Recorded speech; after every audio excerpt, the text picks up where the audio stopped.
What's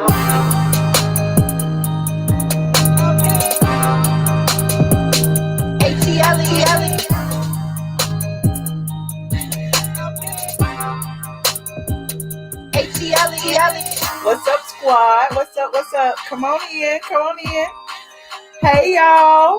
What's up, early birds? Shout out to the early birds in the building. Hold on. Let me turn myself off in the background. Hey. What's up, squad? I'm so happy to see y'all today. Hold on. Let me get my... Yes, put your aliens up as you come into the room. Come on in. Somebody get my dog to stop licking my toes. I am so happy to see y'all today. Happy Monday.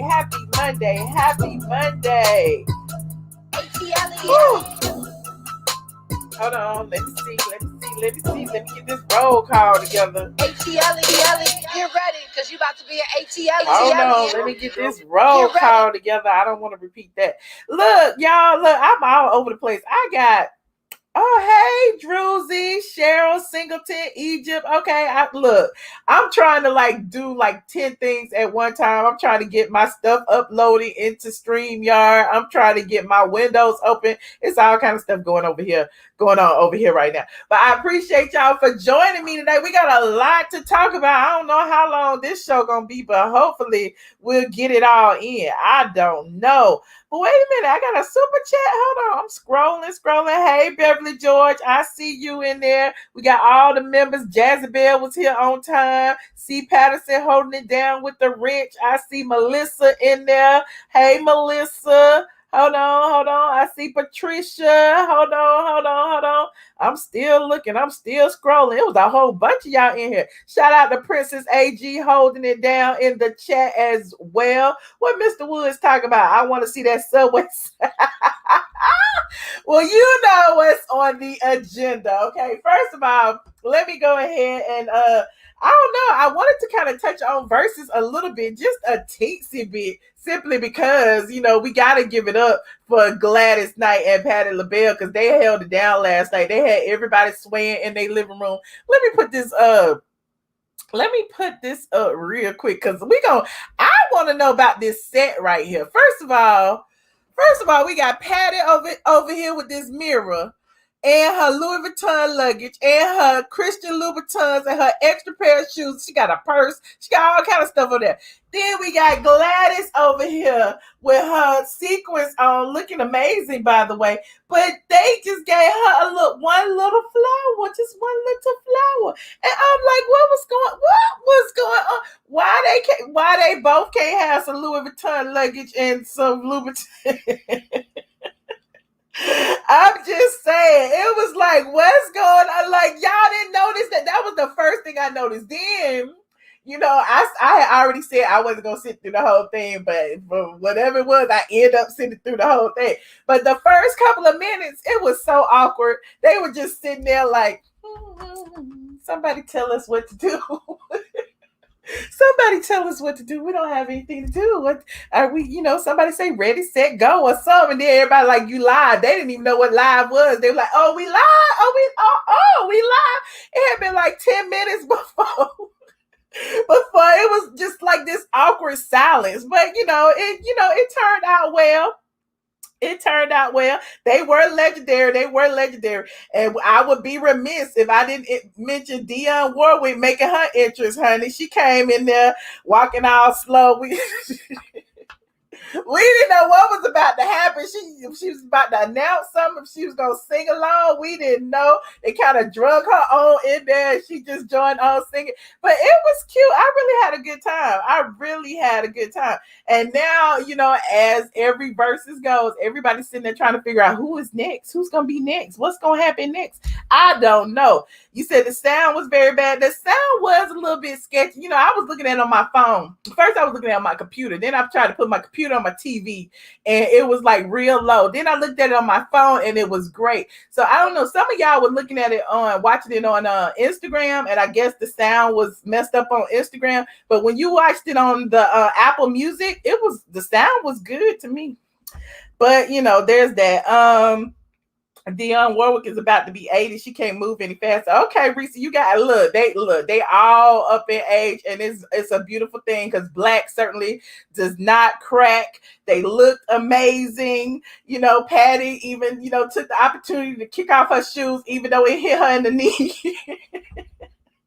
That tickled me. She was like, I ain't have enough space. I didn't have enough space to kick it off how I want to. Ow, I hit my knee. That's like, y'all know when your bones start cracking and you can't kick it how you used to. It's like, wait a minute. It hit my knee. Let me limp on over here real quick. Let me sit down. Let me sit back down. And then Dionne was looking for her chair. Dionne was like, oh, we gonna stand up and sing. Y'all been singing. Y'all been sitting down singing for 2 hours. Y'all gonna make me stand up? Dionne needed a chair just like Patti and Gladys did. Dionne needed a chair, honey. Right, it tickled me too, Druzy. But I don't think it would, at the end of the day, another thing I like. Did y'all notice when they threw out that little wisdom to Monica and Brandy? They like, Monica and Brandy, y'all get it together, make up, y'all let that stuff go, y'all move on. So I keep telling y'all that Monica and Brandy stuff, I don't know, they played them good. They did good sitting next to each other. They did good once they let it go. But at the end of the day, honey, there's still a little bit of and underlying animosity, and everybody knows about it. So I love the fact that Auntie Gladys had to throw it out there. Y'all youngins, because y'all gonna be us one day. Y'all need to get it together so y'all can be sitting here when y'all 76, okay, and reminiscing about everything that went on. Girl, you remember that time I slapped you, backstage at the MTV whatever award show? Girl, you slapped the shit out of me. Oh, well, we make up that. So I mean, at the end of the day, I think we all have stories to tell. They had stories to tell. Everybody got stories to tell. You said listen to the older folks. Exactly. We gotta listen. It was innocent, but it was all positivity. It was the aunties have spoken. But Patti and this mirror. Can we talk about, was Patti pulling a Morris Day on us? What was going on with Patti and this mirror? Now, Patti is beautiful. Her wig was snatched, everything. The makeup was right. But why did she have to look in the mirror every 5 seconds? I don't know what it was. I think VERZUZ be sitting around trying to, figure out what's the best way to get our VERZUZ to go viral. Let's make sure Patti got all this. Let's make sure Patti is extra. And Gladys sitting over here with this one flower. Gladys couldn't even look in the mirror if she wanted to. They didn't even put Gladys a damn compact on the table, honey. Look, Patti got the whole makeup. She got everything over here. Gladys got nothing. I'm just like, why? What's going on? I don't know. You said no, Patti got to be extra. She does. I love them both. It was great. Yeah, I said her wig was snatched. Well, just like wigs be snatched, but wigs be snatched. I get it. My analogy was all wrong. Gladys was chill. I didn't watch, but y'all took Look, the people in the chat that y'all know everybody, the damn Twitter been roasting everybody down to the ground, child. Who's next on the VERZUZ though? Who is next? How far can you go? You got Gladys, you got Patti LaBelle, we got Dionne Warwick even out there. We've done Monica and Brandy. Monica and Brandy has been the highest rated VERZUZ of all times. Who else have we had? We done had Snoop, and we done had a whole bunch of people. They trying to get Missy Elliott out there. They don't know who they gonna pit up against Missy Elliott. They were trying to do Missy and Janet, and some kind of way Swiss Beats talking about Janet don't have enough albums to go up against Missy. And I don't know, I might have to agree. And people got mad when he said that, but when you think about it, Missy got not only Missy songs, Missy got everybody else's songs too. Missy then wrote for everybody, but we gonna purely do, the artistry. I don't know. I think it would be good. I don't know. You want Tank and Maxwell. Okay. Faith and someone. What about Mary J. Blige? I want to see Keith Sweat and Johnny Gill. Keith Sweat and Johnny Gill.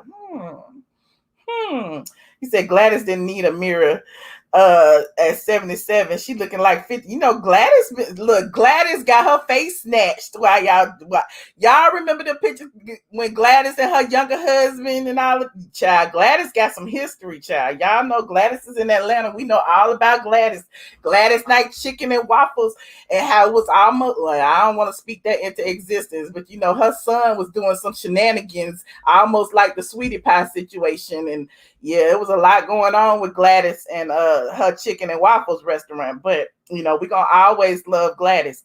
Hold on, you said, why would Missy and Janet even be in the same sentence?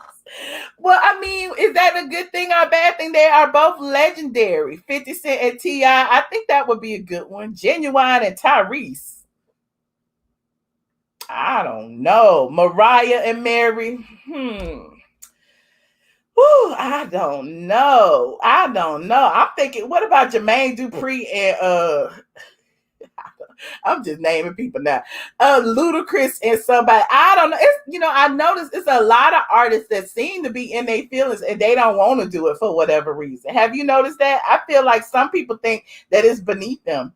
You said Tamar Braxton and K. Michelle. K, what's her face? And Tamar Braxton? I don't know. I think, I don't know. Usher and Chris Brown, Lil' Kim and Foxy Brown. Okay. Mariah and Whitney. Well, Whitney ain't here no more, Mr. Woods. Ashanti and Sierra. Now, that's a matchup.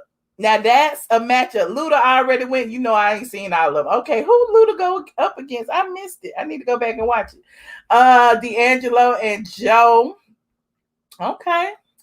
Toni Braxton and Mary J. I could work with a Toni Braxton and a Mary J. Blige. I think I could work with that. Okay, look. How many of y'all in here now? 970. Okay, come on in, y'all. If y'all just get here, go ahead and click that like button. We've been talking about the verses. We giving our input on who should go next. Go ahead and put it in the chat. I want to see what y'all have to say, because clearly last night there were no winners. There were no losers. I mean, it was just a hometown celebration. You know, everybody was eating Gladys's what was it? Her banana pudding and Patty's pies and turkeys and cakes. Patty had a whole spread waiting for everybody. Hopefully everybody at the verses 8. But anyway, Toni Braxton and Sade. Oh, not Uncle Charlie Wilson and Ron Isley. That would be a good one, honey. All the OGs will come out for that one. Justin Timberlake and Usher. I don't want that. Naughty by Nature and the Tribe Called. Oh, y'all going way back. It was a feel-good moment. It was a very feel-good moment. I had to call my mama, make sure she was watching the child. I'm like, Mama, you watching Gladys and Patty? Are you watching them? What was your favorite part of the verses last night? Did y'all have any favorites? She said Janet has 10 albums. How many Missy got, y'all? Okay, look, we could talk about the verses all night, honey. It's so many people that we want to put up against each other. Jasmine Sullivan and Keke Wyatt. They both can sing now. That's true. That's true. Stephanie Mills and Anita Baker. We got, okay. Thank you, gay people. Gotta thank the gays, honey. Patty had to thank the gays, because Patty was like, if it wasn't for my gays, honey, I wouldn't have been able to put my shoes on tonight. My nails wouldn't have been done. My hair wouldn't have been right. Thank you to the gays. No, I'm just kidding. It was a highlight. Mariah was number 1 on any song she wins. Nobody qualified. Okay. Candy and who? Who gonna sing? Who gonna do the versus Candy? Me? Y'all want me to do the versus Candy? We can both play our iPods at the same. We can both play our iPods at the same time. Be like, ooh, I got one. What you got, Candy? I got one. Let me stop. Candy can sing. Candy got some hits, honey. Candy got some hits. I ain't gonna do Candy like that. I am not gonna do Candy like that. Why y'all saying Candy is Jazzy Belle? I'm just reading the comments. Jazzy Belle is the president of the Candy Coated Clique. Now, y'all know she in there monitoring what we say about Candy. Anywho, In Vogue versus Escape. Honey, In Vogue would crush. Well, I don't know. I don't know. I guess as we get everybody together, but I don't know. You know, they still kind of mad. I heard they still kind of mad at Candy. Candy can go as a songwriter. It's not about artists in the beginning. It was producers and writers. So what about look, Candy versus no, well, I don't know. Candy versus who though? What songwriter would Candy go up against? Carrie Hilson and somebody. I can't stand y'all. I cannot stand y'all. Well, since we got look, this 1,000 y'all in here, go ahead and hit that like button, please, and thank you. We're gonna go ahead and start with the show. And since y'all on Candy, I guess I'll start with the Housewives, drama first, since clearly there isn't any. Let me get out of here. Hold on, how I get out of here? Since there clearly isn't much drama on the Real Housewives of Atlanta, the girls, the ladies, I'm gonna call them ladies. They are not girls. We're gonna stop doing that to these grown ass women. The ladies have decided to, hit the Instagram and go up against each other for what I don't know. Just last week we had Eva Marcel trying to bring up Nene, talk about she's suing. Then Nene's people that came out and said, no, I ain't. And interestingly enough, Eva, who claims, they declared they took Eva's peach, she is no longer on the show, but y'all know the alliance trying to get her back. Interestingly enough, Eva's name has dropped in some more drama. So this week, Porsha and Kenya, well, this past week, it's a new week now, but this past weekend, Porsha and Kenya, had decided, that they was going to have a little rumble in the streets. And so people were talking about Porsha and, questioning if she is really serious about, her activism. And so some people have been accusing her of doing it for TV. Now, Porsha has responded to anybody who said, that she's doing it for TV, because people have been clipping up little pictures saying that she was twerking in front of officers. And y'all even know I joke about it, but I know Porsha's serious. But when Porsha, her very first arrest, when she was protesting for the justice of Breonna Taylor, when I went live and I did the breaking news, I was joking. I was like, yes, Porsha twerking in the jail right now. But at the end of the day, I already know that Porsha is serious about the cause. Now, people have clipped up pictures of Porsha and her, her active wear. And so Porsha, and they put it on Reddit. And so this long thread on Reddit had everybody going in on Porsha. I knew she wasn't serious. I knew blah, blah, blah, blah, blah. So Porsha responded online, to the post, because there's the post. As you can see, Porsha is bent down in front of an officer. It looks like her butt all up on the officer. Okay, there she is again, throwing up her fist. Now Porsha says, you all have really lost your mind if you can believe I was dancing on a cot before being arrested for peacefully protesting for our beloved Breonna Taylor. I was actually picking up my water and had no idea he was behind me. Whoever took this pic and sent it to Reddit with this headline, you should be ashamed of yourself. SMH sad. Anyway, I guess I shouldn't have addressed this, but I'm human too, and this is a cause close to my heart. I will not be discredited with foolishness. I stand for justice, and I will continue to demand justice for Breonna Taylor. She has hashtag Breonna Taylor, hashtag you can't stop the revolution, hashtag say her name. So Porsha also included exactly where the screenshot came from. Hold on. Here is Porsha's receipt. What are you saying? No peace. No peace. No peace. No peace. Here, my phone. No peace. We love you. We love you, boys. We love you, boys. We love you, boys. Thank you. What do you say? No peace. So as you can see, Porsha was merely bending over to pick up her water. She couldn't help that the man was right behind her. She can't help that he was scooching on up behind her as she was bending over. She ain't got eyes in the back of her head. So, people have been talking about it. People have been talking about it on social media. As y'all already know, Kenya was involved in some mess. So Kenya, when somebody said something about it, Kenya decided that she would respond. So in this situation, hold on, let me put up this comment somebody left up under one of the posts where somebody said she was twerking.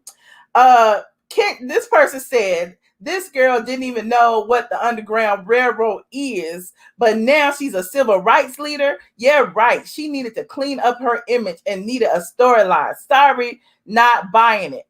And then Kenya put the eyes emoji. Let me remove their heads out the way. She put the eyes emoji as a response. Now, Porsha responded to Kenya. Y'all know, Porsha, they ain't got nothing else going on. They might as well just stalk each other on social media, child. So Porsha responded to Kenya and she left a entire diatribe. Here is what Porsha had to say. Hold on. Kenya Moore, is it really worth bringing up an irrelevant moment from the past to try to discount what I'm doing, all to help create a better future for all of us? Praying for you, Up to No Good 2007. Your Instagram name says it all. Up to No Good. At Kenya Moore, you should be ashamed of yourself trying to bring attention to this disgusting troll. You actually felt compelled to respond eyes emoji to this lie. You want people to pay attention to this mess. Shame on you. You knew people and blogs would follow this. You should be supporting me as a fellow Black woman trying so hard to change this world. And instead, you're the least supportive person ever. If you're going to spend time bringing awareness to anything, try something positive in life. Oops, I forgot. Misery loves company. I'm going to say extra prayers for you. So, Kenya didn't hit the tweets too, honey. Kenya didn't, not the tweets, I'm sorry, the Instagrams. I'm so used to saying Twitter. Kenya hit the Instagrams and responded. And she said, Porsha, over eyes emojis? Really? I support you and I 100% support the movement and will follow real leaders, not storylines. So be real on and off camera. And she capitalized real. Real change starts with you. Let's be real apologetic to Eva Marcel, who has been a real activist before she ever heard of you. Now, wait a minute. Anyway, let me continue. Let's be real that you said you would beat her ass after hashtag BLM, Black Lives Matter, and at Candy behind her back with hashtag the girl over there. She got to bring Nene in it after she privately shared big change at Bravo for us all. I've shown nothing but love to you and PJ for 3 years on and off camera. Is PJ 3 yet? Anyway, we saw the real you at the reunion. Add me in a scene because it's all for show for you, right? Hashtag real facts. Hashtag we all win together. Hashtag I don't do fake beefs.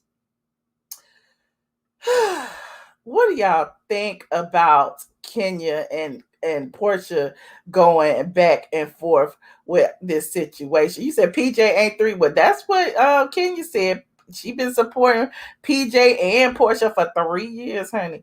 Kenya, maybe she forgot, she was off a season. Maybe she don't count that one. That was completely unnecessary. I think so too. PJ is 18 months.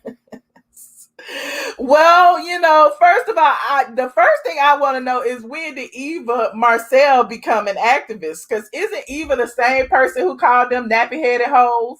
Isn't Eva the same person who has been accused for being a colorist, for calling Shamia, dark-skinned Shamia Morton, black without the Q? Isn't, Eva the one who often forgets what she says? And, it's also an ageist called Cynthia Old. And I'm just trying to figure out, when did Eva become an activist? Because I've never heard of her being activist. I mean, she's married to an attorney, and her attorney seems to help people, but I don't know what has Eva done. Y'all tell me.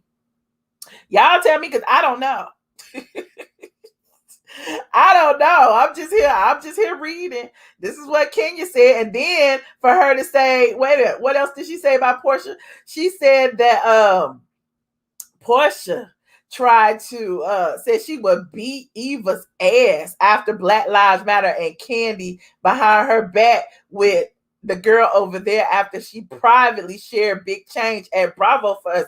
Y'all know Kandi privately shared the change, but she went over everybody's heads and did not inquire with the whole group to find out what everybody wanted. She determined that the group needed to do this, that they needed to produce a show that she was going to be a part of, that she was going to produce. So, I mean, apparently people are in their feelings about that. Now, will we be seeing any of that? Probably not, but they are still in their feelings that, Kandi went above and beyond everybody's head, and it seemed like it was self-serving that she went to Bravo instead of the group going to Bravo. And, we talked about this before.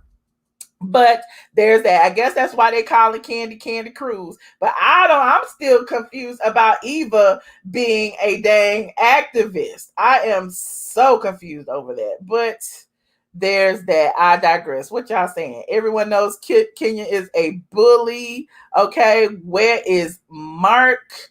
Kandi Cruz. Eva became an activist when she lost her peach. Is that when it happened? Kenya, where is your husband? Kenya, where is your husband?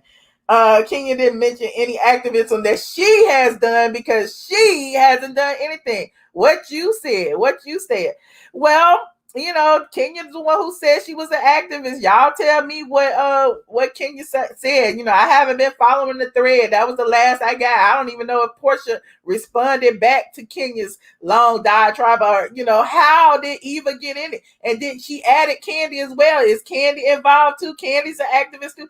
I don't know. Well, Kandi is anyway, I ain't gonna say it because y'all gonna get mad at me. But Kandi is a part of the LGBTQ, so she is a part of that movement. Y'all know she decided early on that she was gonna use, the LGBT community to try to sell her song stuff. But there's that. Let me continue. Let me finish reading y'all's comments. You said receipts, please. Which receipts for what? What you need receipts for? I already read the receipts. She's Ken's boss. Kenya is thirsty. Eva said, I'm saving. Oh, you talk about receipts about them. I'm saving all that, child. Hold on. Eva never discussed about social injustice, while Porsha has done the work and has been front and center about getting justice. Breonna Taylor, still no arrests, by the way. Exactly. Kenya needs to go sit down. Have we seen Kenya at the march yet? Where Kenya been? Y'all, where has Kenya been? Kenya been pretending to go visit her husband or her ex-husband or her play husband or whatever Mark is this week. I don't know. But she said, Mark, come get you. But I digress. You said, where is Nene? We miss her. We do miss Nene, y'all. Hopefully she gonna, maybe she'll come out of hiding this week. I don't know. I hope so. Because we need some more to talk about. Because clearly these women don't have nothing. Clearly they have nothing. They on Instagram typing 4 paragraphs. What is really going on? Y'all not out in these streets filming and recording and giving us good content for the TV. Instead, y'all gonna be on Instagram going back and forth. We need more from y'all. We need more. But again, I digress. Let me finish. What's next on this agenda? Hold on, I forgot. I wrote a whole long agenda for y'all, and I was like, am I gonna be able to get through this? We're gonna see. Okay, so we haven't even gotten to Tamar and David yet. Let me see. Do I want to do Tamar? I got Jussie. Okay, let me go ahead and start with Tamar, because we've been talking about Tamar. Let me start with the old stuff and bring in the new. So y'all know Tamar and David Adefeso. We've been talking about David. we broke down his live he did where he alleged that Tamar hit him in the jugular while he was driving and he lost control of the car. Then he called his mama and he was crying and something happened and we don't know. And there's $30,000 worth of damage on his Rolls Royce. And because as you know, he drives a Rolls Royce, but we didn't know that because we don't even know who the hell he is. So David, after all that came out, apparently some texts have surfaced because he included these texts in his request for a restraining order, which has been granted, by the way. Which, anytime you file a restraining order, a judge is going to err on the side of caution. You're going to get your temporary restraining order for 30 days until they see that there either is some threat or there isn't some threat. Trust me, I've been there. But I digress. So David got his temporary restraining order based on, all of the evidence that he submitted. Now, and within the next 30 days, he and Tamar probably have to go to court, and then Tamar will have to show, her evidence, and then the judge decide if this is going to be a permanent restraining order and all of that. That's my little legal advice to y'all, short, sweet. So in his request for a restraining order, one of the things that he included was a text thread from Vincent Herbert, which is Tamar's ex-husband. Now, all of y'all who kept on talking about, if this was Vince, it wouldn't have happened, or Vince need to say something, or Vince need to get his child. Well, Vince then stepped up to the plate. Now, shout out to Glock Topics, because I saw it over on Glock Topics, and Glock Topics may have gotten from somewhere else. I don't know, and I don't care, but Glock Topics is a member of the squad, and so I'm going to give him his props. So Glock Topics posted this on Instagram the other day. And in this text thread, he says, text between Tamar's ex-husband, Vincent, and ex-boyfriend, David Adefeso have surfaced. He's actually using these texts in the text between him and the case. And so my thing is, after we read these texts, but I'm going to say this right now, I feel like he submitted these texts, which don't actually make him look any better. But I feel like he submitted these texts because Vincent saying, we're not friends, and, I need to pick Tamar stuff up. He's probably threatened or feels that Vincent may hire somebody to hurt him. I don't know. But anyway, so as you can see, this was probably the blue version, which was what David sent to Vincent. And it says, "Hey, Vince, I'm currently spending time with my mom on the spiritual journey she and my pastor brother-in-law and I have been on in the past few months. As I described yesterday, and as I'm sure you can relate to, I need to heal. And the only way I know to do that is using the Spirit and Word of God. I therefore don't think it is a great idea, unless in an emergency or in an urgent crisis or situation, for us to be in contact for a while until I am able to heal. If it is an emergency, however, please text and let me know what it is and how, and I would be happy to reach out. As I mentioned yesterday, Tamar also needs to heal. I can't even see that. Wait a minute. As you and Tony have previously told me, it is imperative she be checked into an inpatient. Oh, child. Anyway, so Vincent responded. Wait a minute. Hold on. I must tell you Oh, child, this is too much. I don't even know where to go with this. Hold on. I need to pull the ones from my phone because I can't read this. Hold on. That's what I get for going off the rip, huh? Hold on. The ones on my phone say, I got that one. I'm sure you can relate to, as I mentioned, blah, blah. And then Vince said, "Thank you, David. I only called you and texted you today as a courtesy call because you told me you would provide a time to pick up all of Tamar and Logan's belongings. I didn't hear from you, so I can arrange my schedule. David, I was only trying to keep the peace because Tamar has been saying she has been trying to retrieve her belongings. It is now safe to say she's moved on from this vile and abusive relationship, and hearing the tape from the other day, I don't blame her." It's a whole lot. It's a whole lot. He also continues and says, Tamar is getting help. As you know, she has been in deep therapy from Dr. V, who treats and cares for people like Tamar. Then he said, hold on, where is it?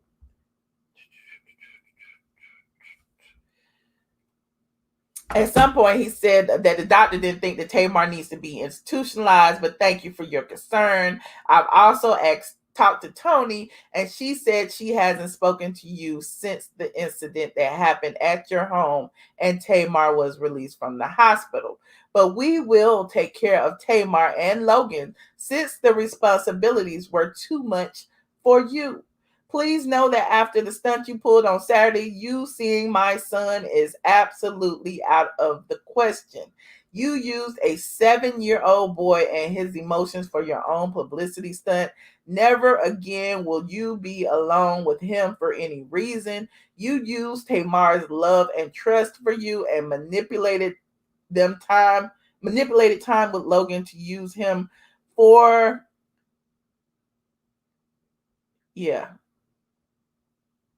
Anyway, he continues. Look, it's all cut up, so you see me. I'm just trying to keep the flow. Let me know what time on Thursday to pick up everything that belongs to Tamar and Logan.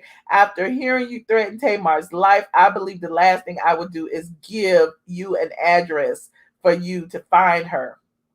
I don't mind having a police escort to make sure everything is cleared out. The way you packed her things the last time was disrespectful, and it looked like a bunch of trash. She nor Logan deserves that. We are not friends, and we will never be after hearing how you treated Tamar on Sunday.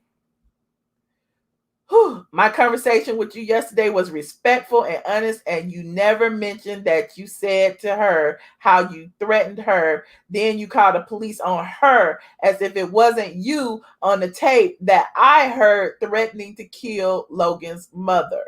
David, at first I was a cheerleader for you two. I'm disappointed and disgusted for a man to talk to any female the way you talk to someone you told me you loved and promised me you would protect. After I make sure Tamar and Logan's belongings are cleared out of your home, there is no need to contact you, nor for you to never contact Logan. I trust that you will have her watch that's in your car, various boxes in Logan's room, and everything else packed neatly so we can have this done privately and quickly. You let me know if you have any questions or issues, but for now, we have nothing else to discuss. So, apparently, yeah, Vince is coming to the rescue. Vince is trying to get Tamar stuff. Vince is playing the middleman since clearly David has filed this restraining order, and we knew that David was up to something. Everybody that's around Tamar now has been speaking out and saying certain things about David being manipulative, David being controlling. It's odd how he went and filed the restraining order first. What is he up to? He said, I think Tamar and Vince will end up together soon. What do I think? I don't know. Humiliation is a form of abuse. David is clearly the aggressor and manipulator. It is a lot. Vince has been around, but then there's some clip that David did not want Vince, coming in and out of his house. We're going to see a lot of it this season. People seem to think that this is a stunt for us to watch the show. But I mean, I'm just watching it to see, the breakdown of this relationship, since clearly David did not want us to see it. So perhaps the drama in my mind is David trying to get our mind off the fact that there's a show that probably has receipts of him doing all this stuff. Go get your woman, Vincent.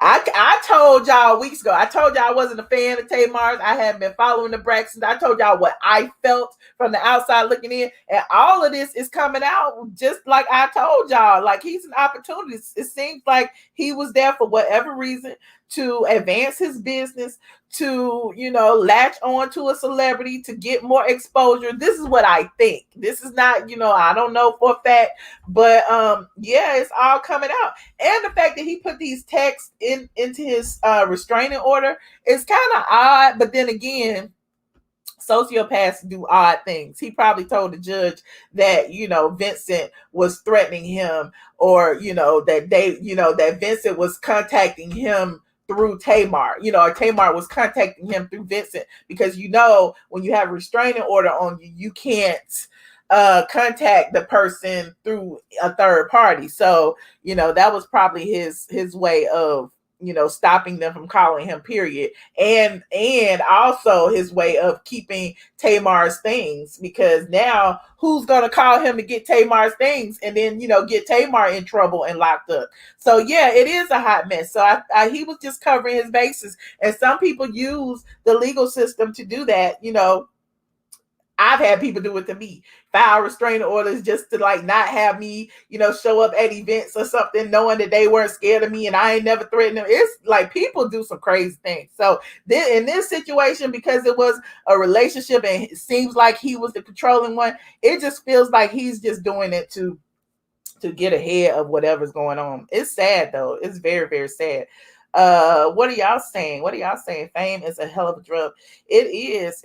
And it's so unfortunate. People were saying that, because of Tamar's attitude and, that she brought this on herself, and, I believe she probably fought him and all this, but I mean, whatever the case is, I don't feel like she deserves this by any stretch of the imagination, whether you like what you've seen of her on TV or not. None of us know her personally. Hell, we don't know David either.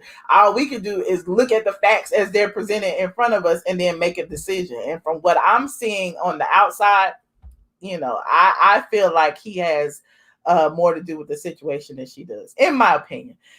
You said Tamar isn't innocent. He can only continue to expand his brand if people continue to watch him after all this. And, again, people are going to watch because, Tamar got haters. Tamar got people who love her and people who hate her. Her fans, fans are just that, fanatics. They love you, they hate you, but they're going to follow everything you do. So, of course, the people who hate Tamar are also going to go over there to David just to show support for him. There is what it is. David could have been feeding her those pills. I wish they released the footage from the car. Ooh, it's gonna be a lot. I'm sure this, and I hate to keep promoting this stupid season of this stupid reality show, but I honestly feel like we gonna see something. Because you remember in the clip that came out, we heard them behind the door and she was saying, "Stop, David, stop." So we gonna see something.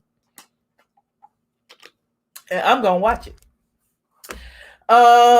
She probably crazy, and him too. Well, there's that. Tamar is a hot mess, but don't deserve to be used and manipulated given her state of mind. I agree with you, Pink Steel, because sometimes, predators know who to prey on, period. And so, y'all keep talking about, this happened in her childhood, that happened in her childhood, this happened in her first marriage, her second marriage. And so, apparently she's attracting, these type of men to her because,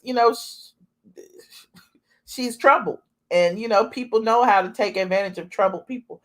Vince was abused, but we will never ever know because him and Tamar are protecting the brand. Marketing. You think this is marketing? Mona Scott.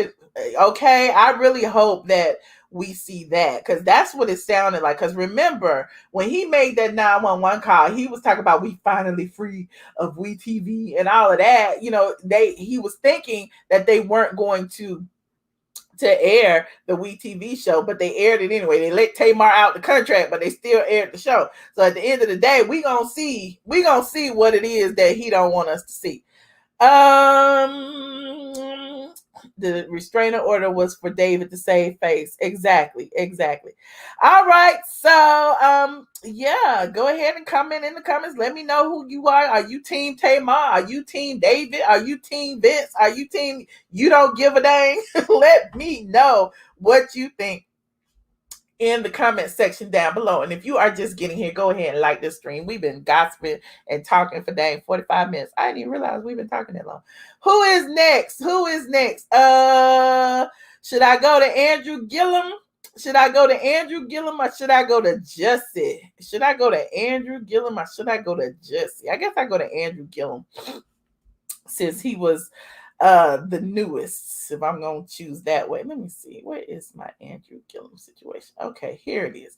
So Andrew Gillum, y'all remember him. He went on the Tamara Hall show recently to basically talk about the situation where he was caught in a hotel room with an escort, and he was, drunk or high out of his mind on the floor, butt naked. He has a wife and kids. He was the former gubernatorial candidate in Florida, and it was a big, huge scandal. We talked about it on this channel before, but it was very interesting because people were calling him the next Barack. YouTubers been, praising him. It's just been an interesting journey for him. Well, interesting, but scandalous. And so now he's finally speaking out about it. After the scandal broke, he went into hiding somewhat and ended up in rehab because he said he developed a drinking problem. Hold on, let me remove all of this. He developed a drinking problem after the scandal because, the escort came forward with spilling out his tea, just all kinds of stuff is coming out. So here this married man with 2 kids is, who was caught in a hotel room with several, gay male escorts, and now he's coming forward to tell his truth. His truth, however, seems to be what everybody already kind of knew. Now he's saying that he is bisexual, and he is also, hold on, let me put this in here. Hold on.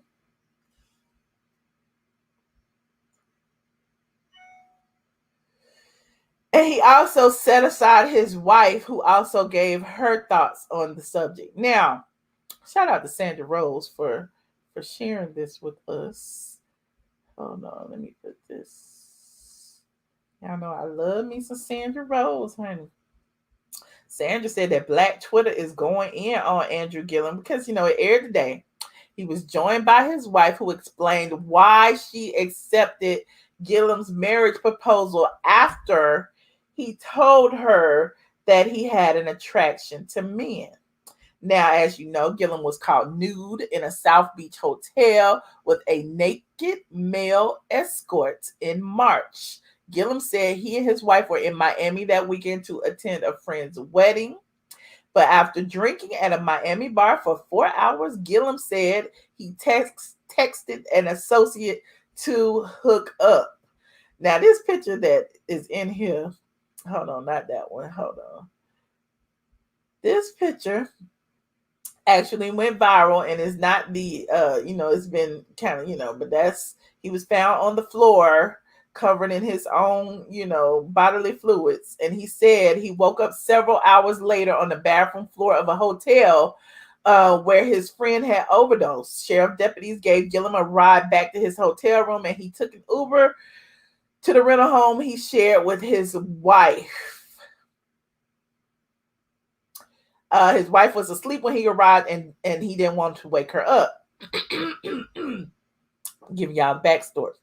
Now, after Gillum explained to his wife what had happened, she said she was surprised because he was always so careful when he hooked up with other men. Oh, Lord. Oh, this is my first time reading it. How I asked Arjai to explain her decision to marry Gillum, knowing he was bisexual. And she said so many people just don't understand bisexuality. Bisexuality is just something different. I just believe that love and sexuality exist on a spectrum. All I care about is what's between us and what agreement we make. Those people who love us and care about us and wish us well, no matter what did happen, that is the energy we need to and receive. Hall said, you said you would not have married him if you knew that. That I wasn't sure, Arjai said, cutting Hall off. Arjai continued, that a decision to choose you and say yes on the basis of knowing that it's our decision together. I told him before that saying yes was solely about me and you. It wasn't about me, you, and the world. So I don't know. You know, someone has asked me before, would you have made a different decision? And I have to say, I don't know. I think perhaps being as young as we were, I wasn't even 30 yet. I may have said no, because at that age, I know I wouldn't have had the maturity to say, while I am privately okay with this, I don't know that I have the strength to continually defend our relationship or my marriage to anyone who doesn't understand. Woo, so they've been dragging her on social media. Now, I want to go ahead and show you what his statement was, his coming out statement, so to speak. Hold on. And here it is. Oops, there's a commercial. Wait a minute. No.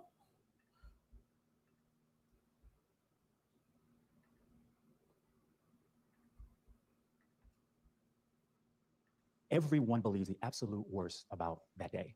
At this stage, I don't have anything else to have to conceal. I literally got broken down to my most bare place, to the place where I wasn't even sure that I wanted to live, not because of what I had done, but because of everything that was being said about me. What was most hurtful was this belief that I was somehow living a lie in my marriage and in my family.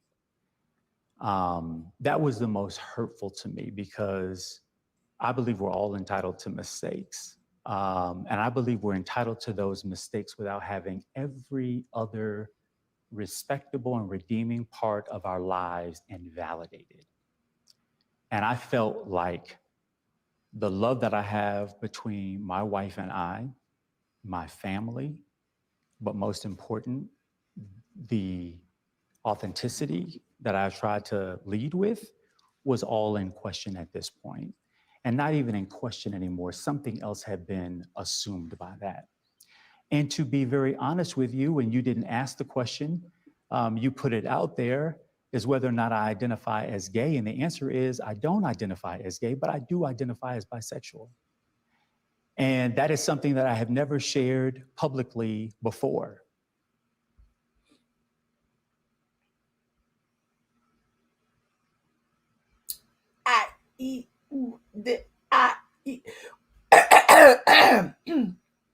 What we supposed to know? Was he supposed to go on his campaign trail and said, you know what, y'all, I am bisexual.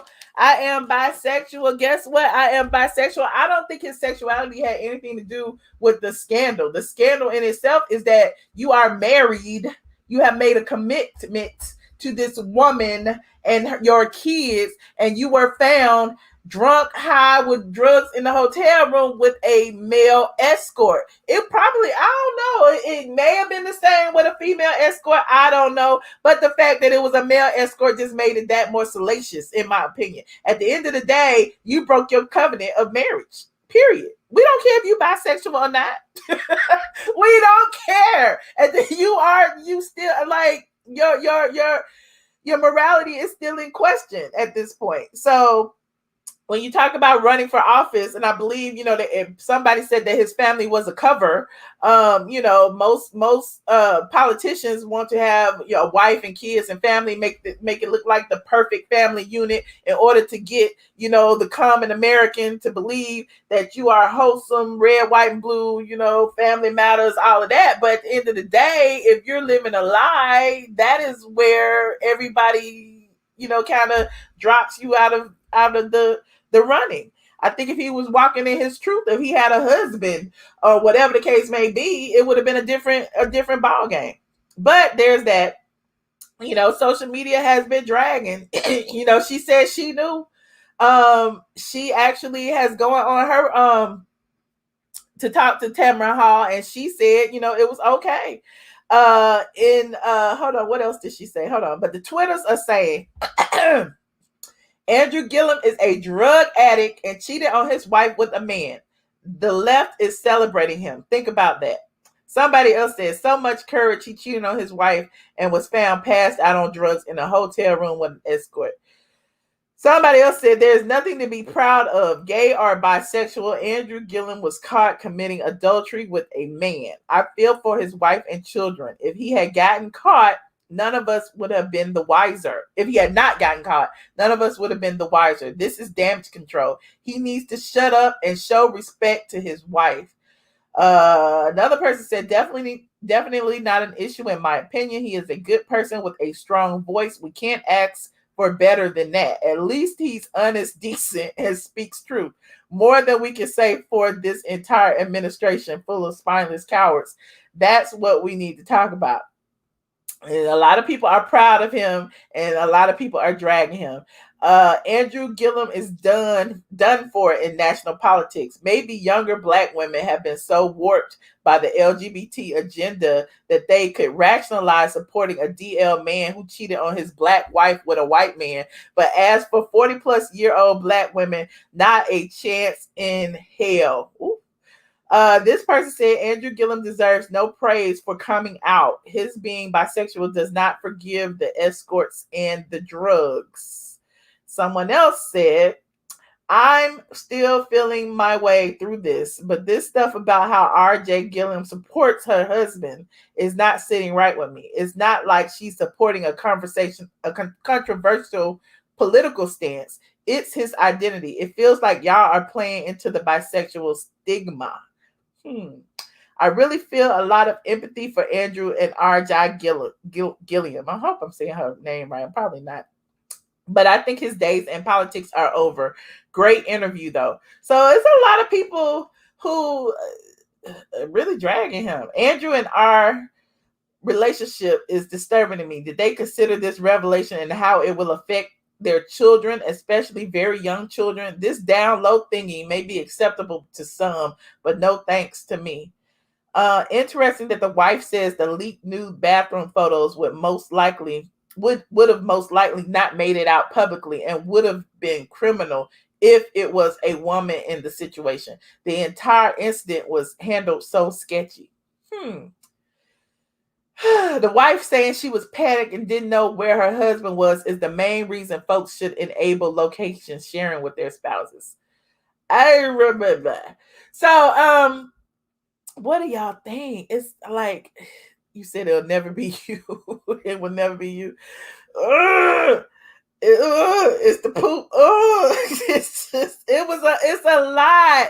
Like, I mean, look, if she wants to support her husband, that's her. She married him. She's into an agreement with him. He broke it. If she decides that that he is still the man for her, that is on her. But why go public with the situation and explain to everyone what your sexuality is and why you did it? Do we even care? Like, everybody has already made their opinion about the situation.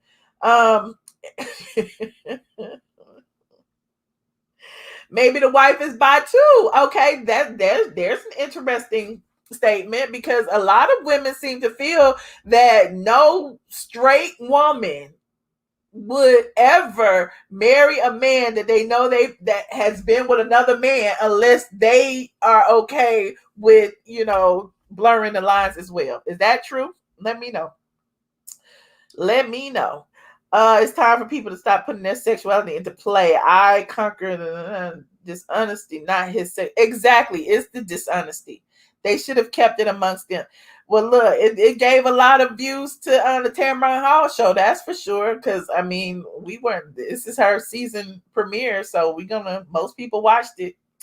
Gillum's wife knew that he was bisexual. It's not our position to judge them. Gillum is a young billion man who has many roads ahead of him, not in politics, but consulting and LGBTQ advocacy. Okay, that's great. Yeah, that's great. I don't believe his political career is over. He was wrong. What happened in that hotel room is disgusting. I mean, they say Trump has done worse, so I don't know. Why get married? Well, that's a good point. wishing them all the best in their relationship. She said this wasn't supposed to be public, not my business. It is your business. If they're on the Tamar House show, how is it not your business? If he gonna sit there and tell y'all, well, you know what? I never told this publicly, but I'm bisexual. Now you saying it publicly, so it's our business. It's our business. If his wife is bisexual, keep her away from me. What? She probably just wants to reap the benefits of marrying a man of power. That makes sense. That makes sense. It was an agreement. Like I said, everybody wants the picture perfect relationship. The 2 kids, the dog, and the white picket fence. They definitely set him up. Where can we get the Be Great shirt from? It is from Groovy. KP the Great. Groovy. Hashtag Be Great. Shout out to KP, Kawan Prather. Google him. Most people don't care about his personal life. It's the bad decisions. I'm with you. People need to make business arrangements marriage. Okay. The wife will never satisfy him. Oh, how we know what satisfies him? We don't know what satisfies him. I'm just here. I'm just reading. Okay. Okay. Oh, okay. It's like 1,700 of y'all in here counting Facebook. Go ahead and like this video, please, and thank you. Please and thank you. She's his beard. It's a financial arrangement. So y'all saying he did what they was trying to do with Booker and Rosario Dawson? Oh. Okay. Now, speaking of other people in the LGBT community who have been accused of being less than honest, let's go ahead and, round the stream off with Jussie Smollett, or as Dave Chappelle would say, Juicy Smollett. What did he say? Jussie Smollett. Okay. So Jussie has done his first interview ever since, being involved in this scandal that many people say was a hoax. And, he called it a hate crime. Y'all remember Jussie was photographed walking through the lobby of his building with a noose around his neck, carrying his Subway in his hand, child. We talked about that over on Patreon, and people was like, he didn't have no Subway sandwich. He did have his Subway sandwich or his salad or whatever it is he bought for Subway, which begs the question, if you fought off these 2 big old men with MAGA hats, if you round kicked them and you out there like a ninja in the night in 30 below whatever weather, how you do all that and still keep your food intact? That's what I want to know. He must have been in hella good shape. It was that $5 foot long. You get hungry at 3 a.m. You gonna protect that food at all costs.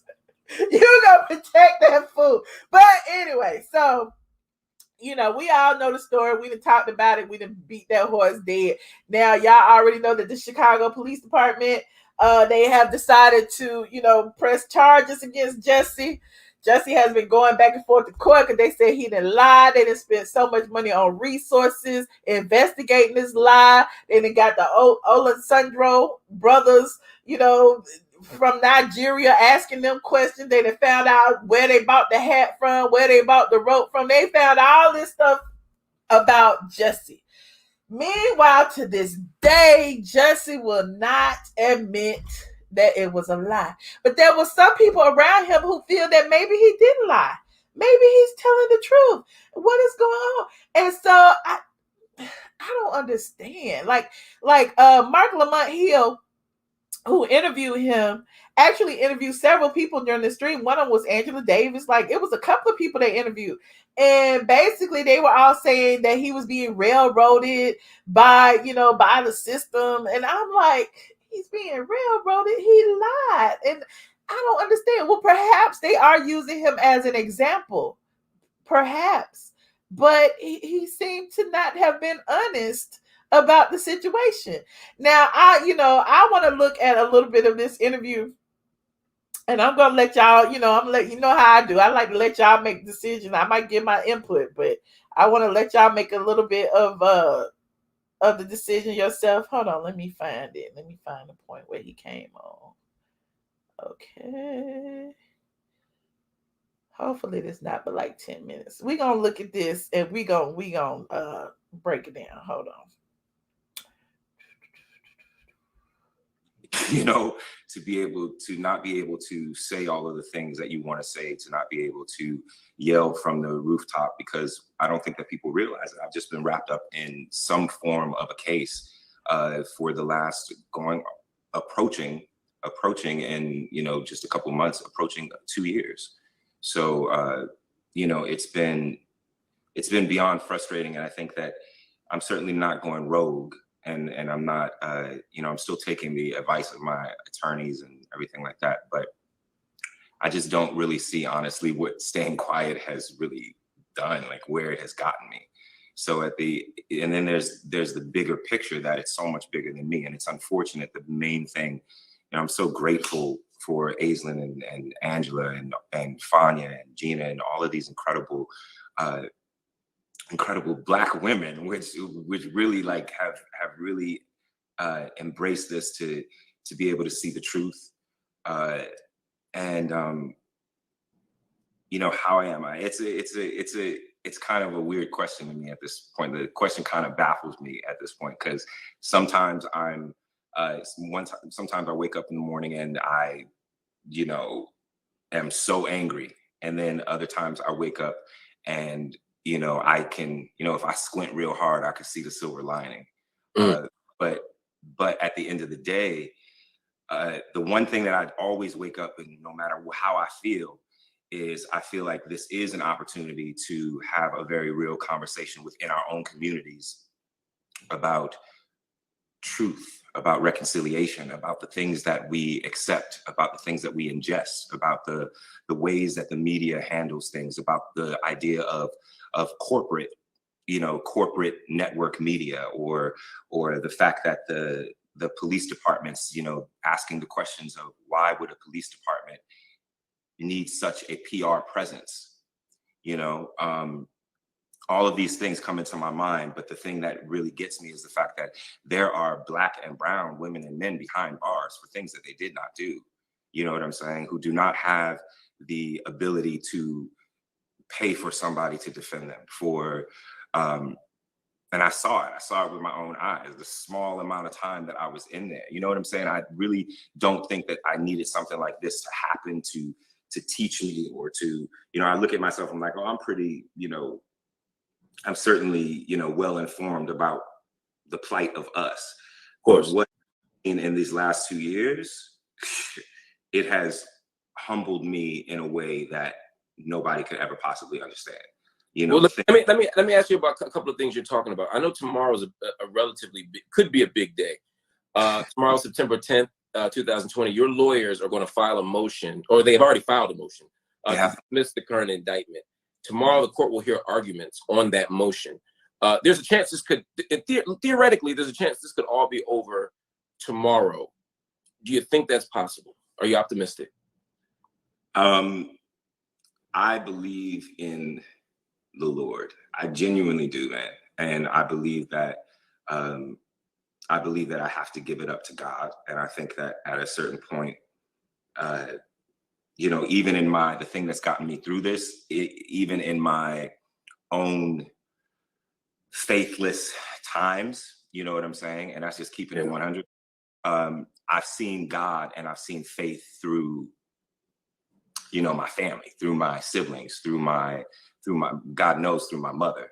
Older sister prays with me every single day, you know, to the point of sometimes of where I'm just like, yo, Jazz, but it's so important for me to have that, and she knows that. So I'm going to give it up to God. But if I'm being completely honest, no, I don't think that they won't let this go. You know what I'm saying? They won't let it go. It doesn't matter. There is an example being made, and the sad part is that there's an example being made of someone that did not do what they're being accused of.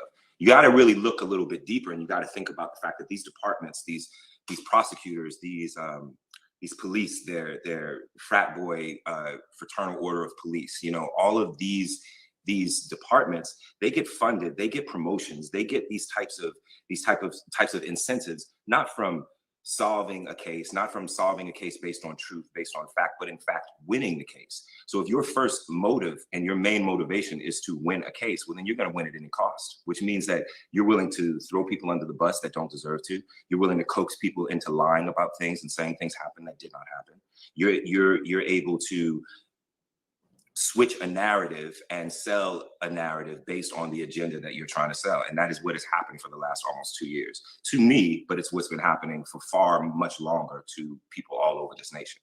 We've gotten a lot of context from the first two people about some of those bigger picture things. I mean, one of the things specifically that the Chicago PD though said with your case is that they could not find a video of a hate crime attack, that they couldn't find anybody who fit the description that you gave them.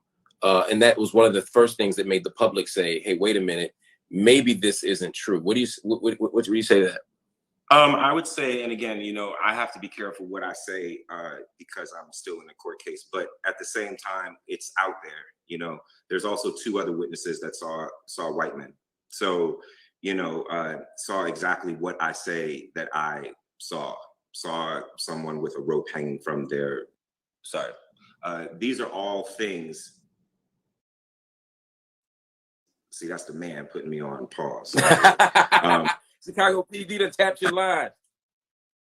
These are the things that people don't necessarily know because the lies and the things that were not true were yelled from the rooftop. But then the second that something came out that corroborated everything that I said, all of a sudden it was not even a whisper. You know what I'm saying? And again, without going too deep into it, there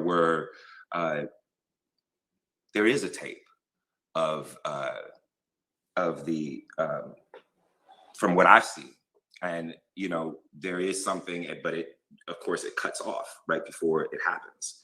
You know, and why does it cut off? You think? I mean, you can see how someone could say, wait a minute, this tape cutting off at this moment is awfully convenient. What do you say? I certainly didn't have the power to cut the tape, so who cut it? That's something y'all got to ask yourself. I'm not here to. I'm in a case, so y'all gotta do the detective work. You know, you think about the fact that every detective combined that was on my case have combined over 560 formal accusations against them. You know what I'm saying? The Chicago Police Department has paid over $7 million just for these detectives alone in you know, police misconduct lawsuits. You know, they filed a civil lawsuit against me, you know, because Mayor Emanuel, who really has no place at all to talk about, you know, anything criminal, you know, he sued for $130,000 that he claims is overtime for this investigation that was a farce. Which has never happened before. I don't know in the history of policing, or Chicago policing specifically, where a civil suit has been sort of put up in that way to recuperate overtime fees or investigation fees. Right. Narrative was put out so that the people could feel like they were being protected somehow by the city or by and listen, let's be clear. And I haven't had a chance to say this. When I tell you I love Chicago, when I tell you that I love Chicago, that was my home. You know what I'm saying? Yeah. Chicago people embraced me in a way, and I embraced Chicago. I literally was in escrow for an apartment that I was buying when all of this happened. You know what I'm saying? Like, I was thinking after the show was over, I was thinking that I was going to move to Chicago and I would be a permanent resident because I loved it that much. Perfect combination of LA and New York to me. You know what I'm saying? But I'm sorry, I think I lost my train of thought. You were talking about the civil suit and the fact that they actually sued you to recoup the money. So they did this whole act with the public as if, oh, the taxpayers, you know, this is their money. And well, I don't think that they told the taxpayers that in 2019, the fee that the taxpayers paid of overtime for the CPD was $140 million. I don't think that they said that the taxpayers had to pay the fee for all of in 2018, $113 million in police misconduct lawsuits payoffs. You know what I'm saying? So while we're sitting here and we're being like, oh, let's just, you know, he lied. He didn't. No, he didn't. He didn't. And there's more things to show that I did not than there are to show that I did. So while everybody's just acting, and it's interesting, people will say things as fact. You know, they will say things as fact, even when they know that it's not true. What's the biggest thing? What's the biggest thing you hear people say as a fact that you deem not true? Well, I mean that I did a hoax, obviously. Well, it's my fair. I mean, but that's an important thing, because there are people who think that people who are saying, you know, he made an elaborate hoax, that he set all this up for attention, for money, for fame, for likes, for clout, whatever people say. How do you respond to that? I'm a human being like everybody else. You know what I'm saying? I ingest the media and I read the headlines and all of that type of stuff. And I've been guilty of taking things at face value as well. But when you see that happening and they talking about you, and you know that it's not true, somehow it becomes different. And so on one hand, when I step back, I can see the way that they played the narrative, the way that they served it to the people, that it was intentionally created to make people doubt from the very, very beginning. But at the same time, I'm not really living for the people that don't believe, because of the fact that I don't know what to say. Like, I can't take that on. You know what I'm saying? Like, I can't take on the issue of the fact that somebody does not believe. All I can do is know that out of all these jokers in this entire situation, I am the only human being who has not changed his story one time in order to fit someone's agenda, in order to fit someone's deal, in order to fit someone's narrative. You know what I'm saying? This is a department that literally has a hold on the media, and a hold on the media in a way where it is the very people, those people that own the media, because now the media is basically owned by like 2.5 people. And literally the media, the people that are affected are the very people that the media, that those people that own it, they want the people of Chicago to suffer. They want the people of the United States of America to suffer. They're not concerned with any, I'm sorry, give me 1 second. Yeah. We'll be right back. He got up. We taking a TV timeout. All right, he back. Go ahead. Like people calling my phone. Hold on, y'all. I'm sorry. You know, from the very, very beginning, it was set up to seem like I was lying about something or everything. And that has to do with the fact of the MAGA of it all. You know what I'm saying? So talk to me about the MAGA of it all. What role does... No, I was gonna say, talk to me about that, because one of the things you said was that someone said you are in MAGA country now, N-word. I guess I could say nigga, right? You can say nigga.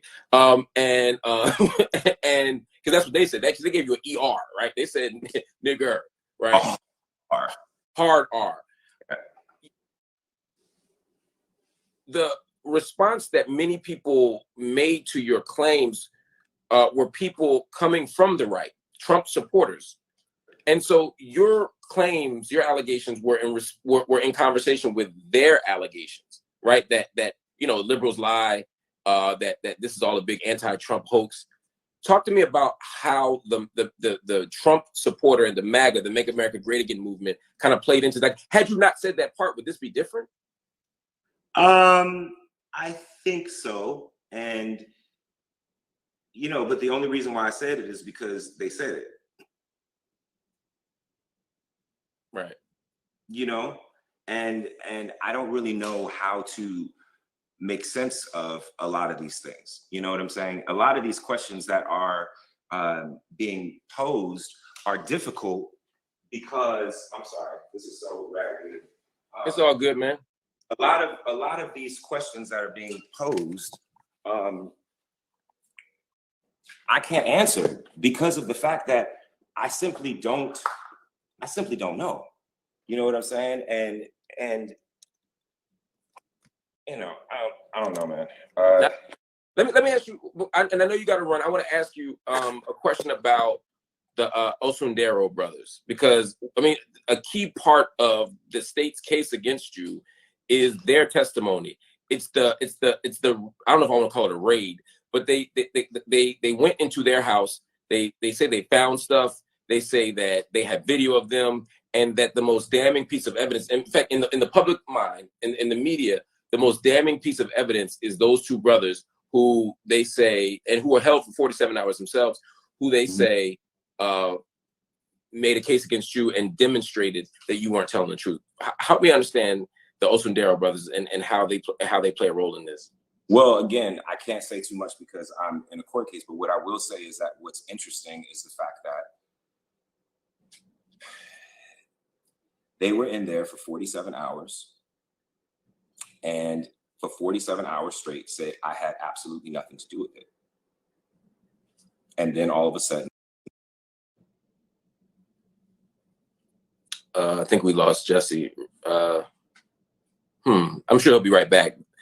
I don't want y'all conspiracy theory people out there. I'm sure his phone died or the call was dropped. But I was asking him the question about the Osundero brothers. The Osundero brothers were the main suspects. Sorry, it was funny. In the case. He gonna come back though. They were part of the conversation. At some point, they were held. At some point, they made their own statements, and obviously, this is all part of the conversation. I'm here to ask the questions, y'all. I see y'all in the comment section asking me to ask different things. Jussie's been very generous with his time, as has everyone this evening, and I thank y'all for being out here. Again, he's going to jump right back on just as we wrap up this conversation. I just want him to get an opportunity to finish his thought. I'm guessing his phone died, so we're just going to take more questions, or not more questions. We're going to take. I'll read your comments as we wait, but it should just be another minute. But I'm very, very happy that Jussie was generous enough to take some time with us. And again, just to be clear, tomorrow is his hearing, and the court will hear arguments on the motion to dismiss the charges.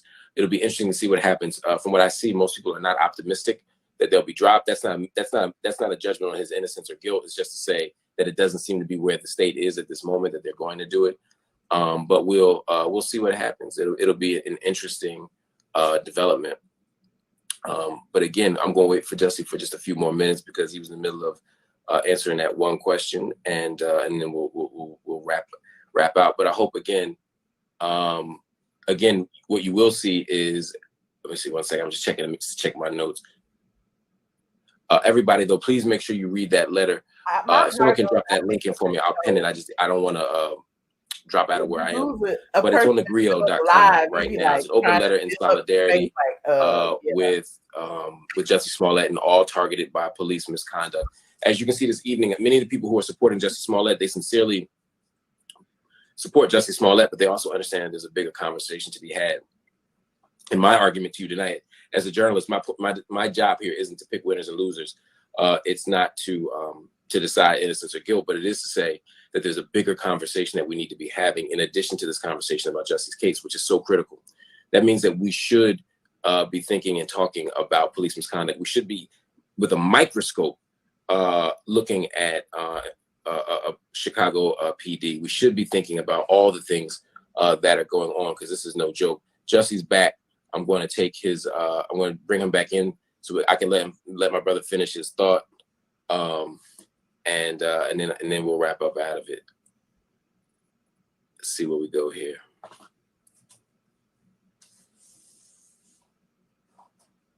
Let's see, he's coming up now. y'all thought I was a sucker who was scared. My brother, there we go. Question. I said, man, you gonna have people think. I was like, the joke's gonna be on 1,000 if you don't come back. They're gonna be like, oh wait, I'll be right back, and then you just don't come back no more. No. I know you'll never duck, man.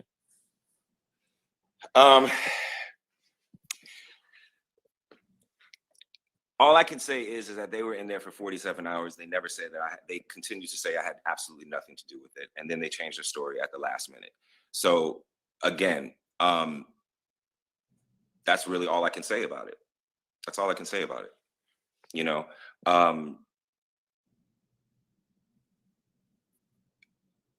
y'all got to read though, man.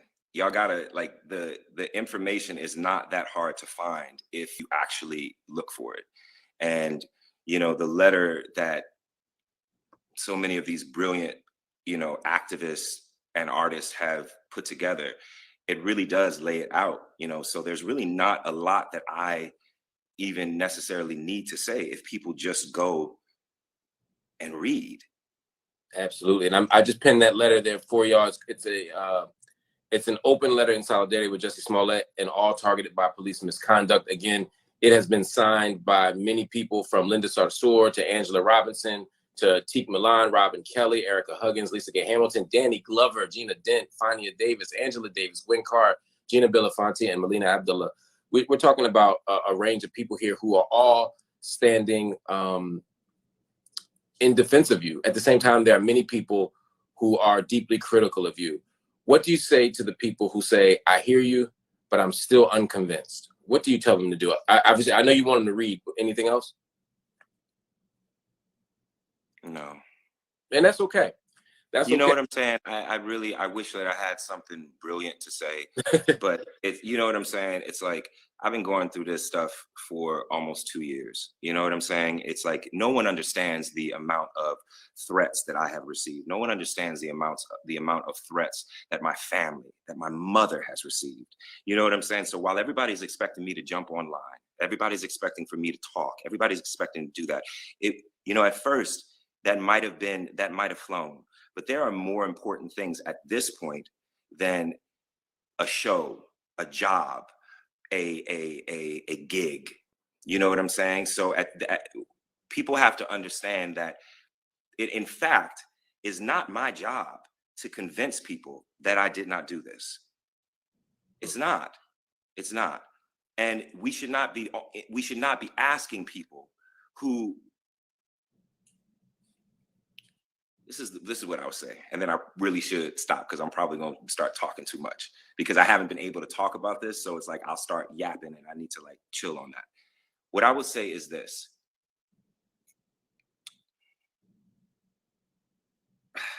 There would be no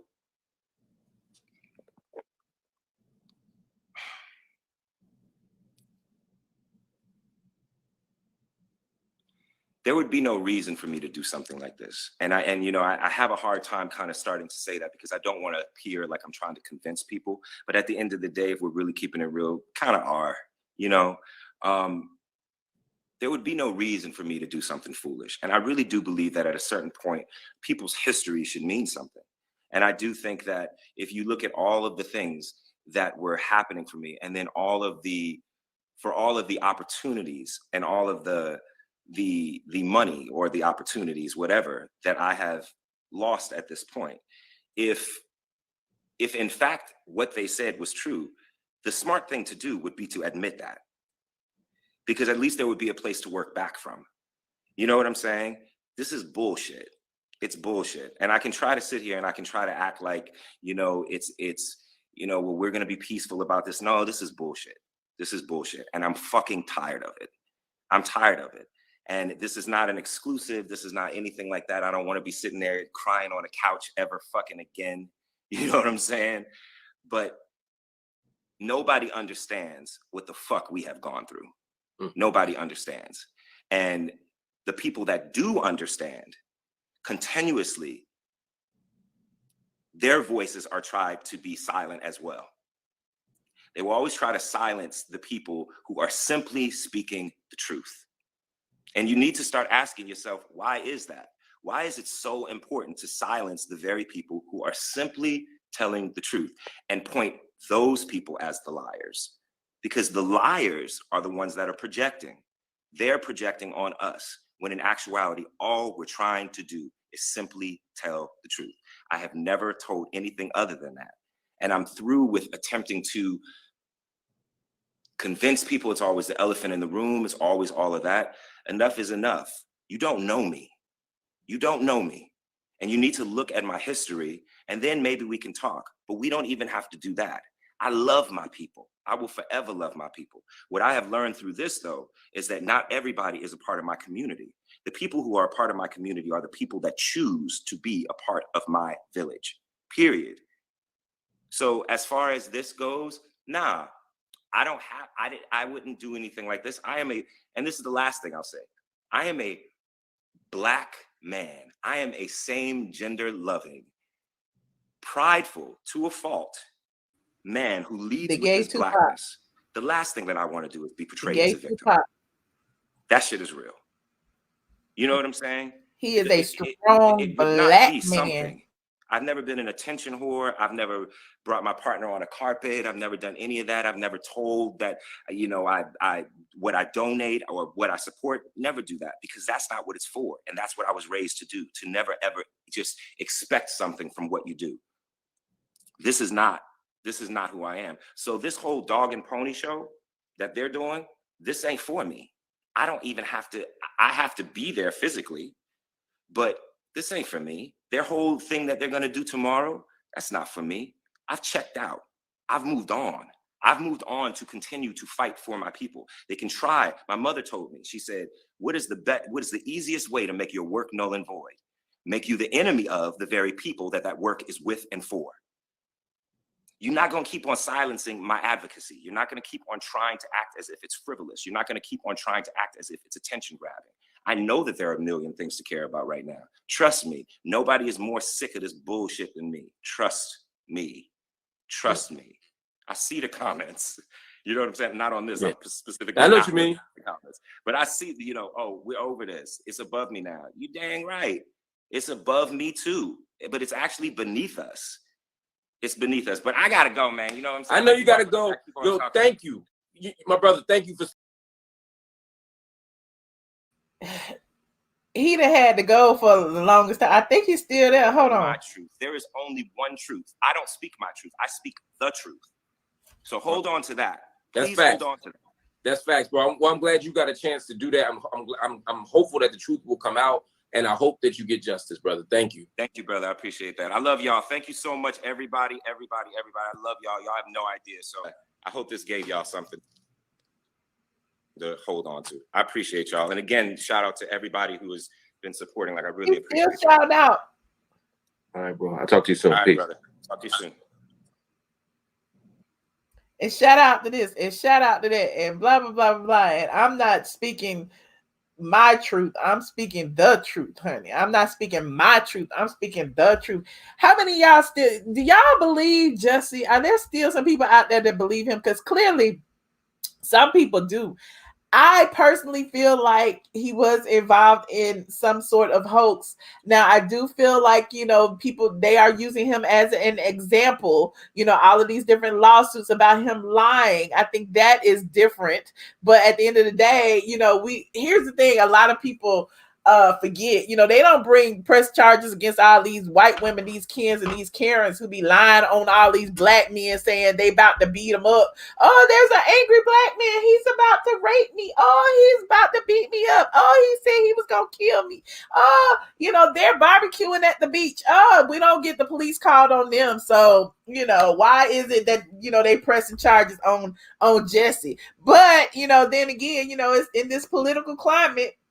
You know, he gonna pull out the MAGA people. He gonna get them all mad. He gonna get all the Republicans mad in Chicago. Like, you know, I get it. You know, people are like, just leave him alone. He lied. Just leave him alone. But he lied. So I really, you know, I feel personally that he would be better off if he just said, you know what, I lied, I was wrong, let me move on with my life or whatever. And they probably would just, you know, let him go. But because he has refused to apologize, he has refused to accept any type of, you know, anything to say that he had anything to do with it. Now it's like people are like, you know, I don't know. You said you believe him. Let me turn the big light back on, because I had to turn it off. I had to turn it off because, you know, it was too big. Now, I've been on for an hour and a half. I'll give y'all a little 30 minutes to come on. Everybody, when you call in, now, like I had so many people curse me out about this. When you call in, 3 minutes. Please either talk fast, get your point fast, because when people come on, they get mad when they have to sit in the back. They get mad when they can't get in the back. I know I can't make everybody happy, but I want to hear people's voices. So I have put the link in the chat for you guys. Hopefully, it's still some of you guys in here. I already knew that, yeah. Hold on, let me see. You said, yes, you believe him and the Chicago police resigned. That is interesting. Okay. I want to know what had happened. I want to know what happened to the court case, because this was actually recorded like 2 or 3 days ago. And they kept on saying he got a court case the next day. So I was looking for it. I haven't seen anything. So I don't know if he got a continuance or if something actually happened at court, if it was dry. I don't know. I feel like if it was, he would have came and told us. He'd have told us everything else. Maybe he's telling the truth. Problem is, evidence is the opposite of the statement. Okay, he stayed consistent the whole time. Well, when you've been telling the same story for over a year or for over 2 years, your story gonna pretty much stay the same. I mean, he's an actor. He knows how to memorize his lines, in my opinion. Like, that doesn't mean he's not lying. You said he was not telling the truth. There was no determination of court guilt, and they dropped the charges. Jussie is committed to the script. Okay. All right. Well, hold on. Let me take some calls. Let me see who back here. Aisha. Oh yeah, I would like also for y'all to turn y'all cameras on, but that's how I already know y'all ain't gonna do it. So here we go. Here's what I'm going to do. Hold on. Hi, Aisha. Hey, how are you? Good. How you doing? I'm all right. I don't even want to give Jussie too much because he just making it's enough drama here in Chicago. We don't need to highlight this man. It's just that whole case makes my head hurt. That's all I can say. And him rambling like that, I was like, can you please just shut up? Right. So I was just done. Because the whole Chicago Police Department, a lot of people was embarrassed. Kim Fox was embarrassed. It was just a lot of mess because they wasted a lot of money trying to figure this whole case out and the story. And anybody that, like I said, is from Chicago, you know the ins and outs, what's going on. The weather was bad that day. Wasn't nobody outside. Look, I got all my food delivered that day. That's all I know. But so do you feel like he should be, sued by the city for, all of the money that they spent on the investigation? Look, I pay taxes. I want my money back. No, you ain't gonna get it back though. No, you know what? I'm gonna put it like this because I try not to get into that stuff like that. But whatever the city feels that they need to do on that, because that was a lot. People was praying for this man. Bloggers was like, man, that's messed up. This ain't right. And when your own boss don't believe you, Lee Daniels, the person that employed you to be on Empire, don't even believe your story, that says a whole lot. And then you lose your job in the same token. I agree. So it's just like, wait a minute, I don't. You just wasted a lot of time and energy because people was like, man, everybody, you was hooked on Empire. Now I don't even watch this show no more. There's a lot. Well, thank you, Aisha, for your input. I appreciate you for calling in. All righty. All right. Hold on, y'all. Hold on. Blue Paul Campbell, are you ready? Let me see what you talking about. Hello. Hello. Hi. I wanted to talk about the Housewives. Okay. Eva, what activism has she done? What activism has she done that she's sitting up saying that she needs to apologize because she's an activist? I haven't seen anything being displayed. Kenya is a problem child. And that the fact that they're going at Porsha is just messed up. Mm-hmm. They want to denounce her and call her fake, but she's not. You've seen her every since. We knew that was going to happen because who else they got to talk about at this point? Yeah, because last year they said that Kenya was going to start coming at Porsha. You know, so I think it's just pitiful, and it's they're looking for a storyline since Nene ain't there, and Right. another one, Jussie. I don't know. All I know is Chicago ain't no joke. There's a lot of corruption there. There's a lot of things going on in Chicago that we don't understand.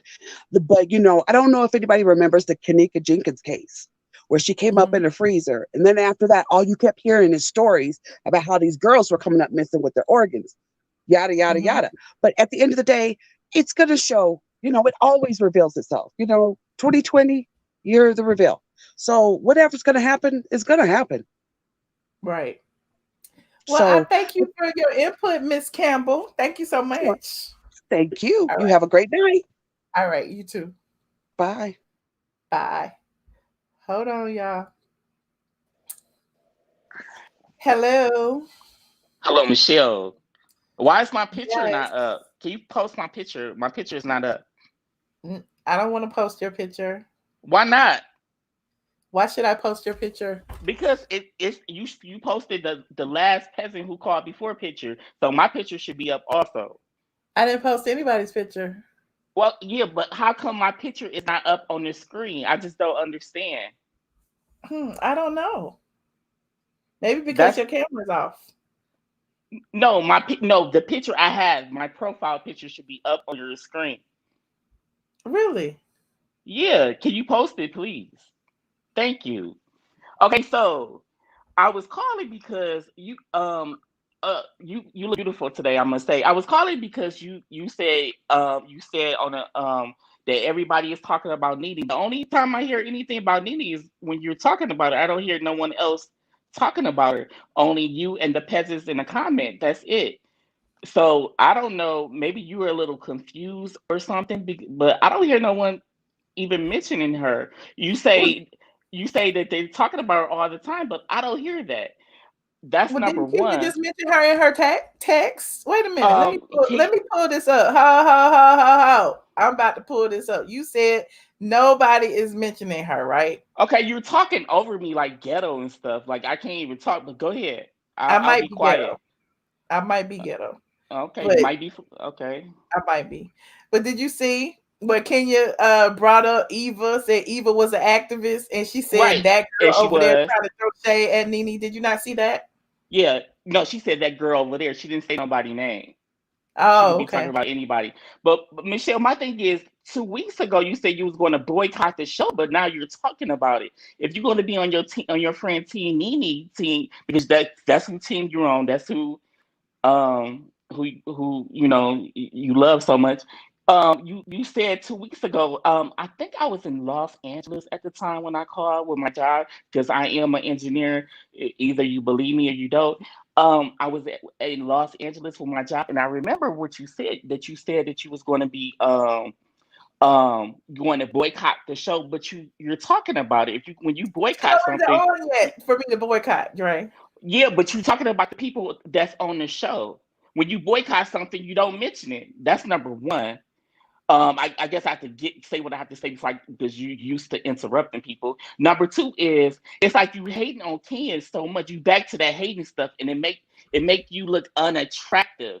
Well, I'm not hating. I asked the question. Kenya said that Eva was an activist, a bigger activist than Porsha, and I was just trying to figure out how. Okay, well, if you be quiet, I could tell you. You keep talking over me. I don't have a chance to talk because every time I say something, you loud. That's what Nene. You got 30 seconds, right? You got 30 seconds. The thing is, it's making you look unattractive. You talking about where is Kenya's husband? But Michelle, we haven't seen you with anybody but Bob Whitfield, and Sandra Rose said that you was with Bob Whitfield when he was married. How you know what Sandra Rose said? Sandra Rose never said that. I swear to God, years ago, that's exactly what she said. That's how I found out who he was. Yes, that's exactly what she said. She said Michelle and Bob Whitfield. And you talk about her. Good night, Dre. You say good things about Sandra Rose all the time. You still talk. Yes, you say things about Sandra Rose all the time, but that's exactly what she said years ago. But they was divorced. Okay, they was divorced. But you and Bob was kicking it before, something like that. I remember that was like about 13, 14 years ago. I do remember it. But y'all talk about Kenya so much on this channel, you and all these unattractive peasants in your comments, like y'all really need to get yourself together because that's what y'all do. Y'all sit up. This is Dre. Kenya needs to. You like a single black female that talk about the Dre. queen all day. You Dre. like you hating on her. I don't know why Dre. you hate her so bad. Take a breath, Dre. Yes. Who is this in your avatar? My mom and my dog.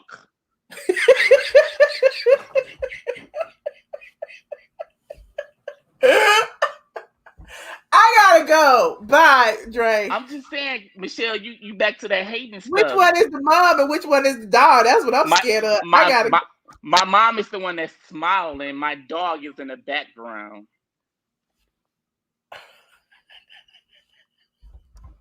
His name is Rufus.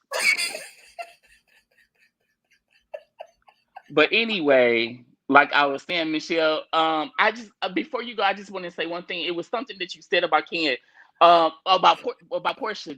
Porsha is doing that for the show. She's dumb as nuts.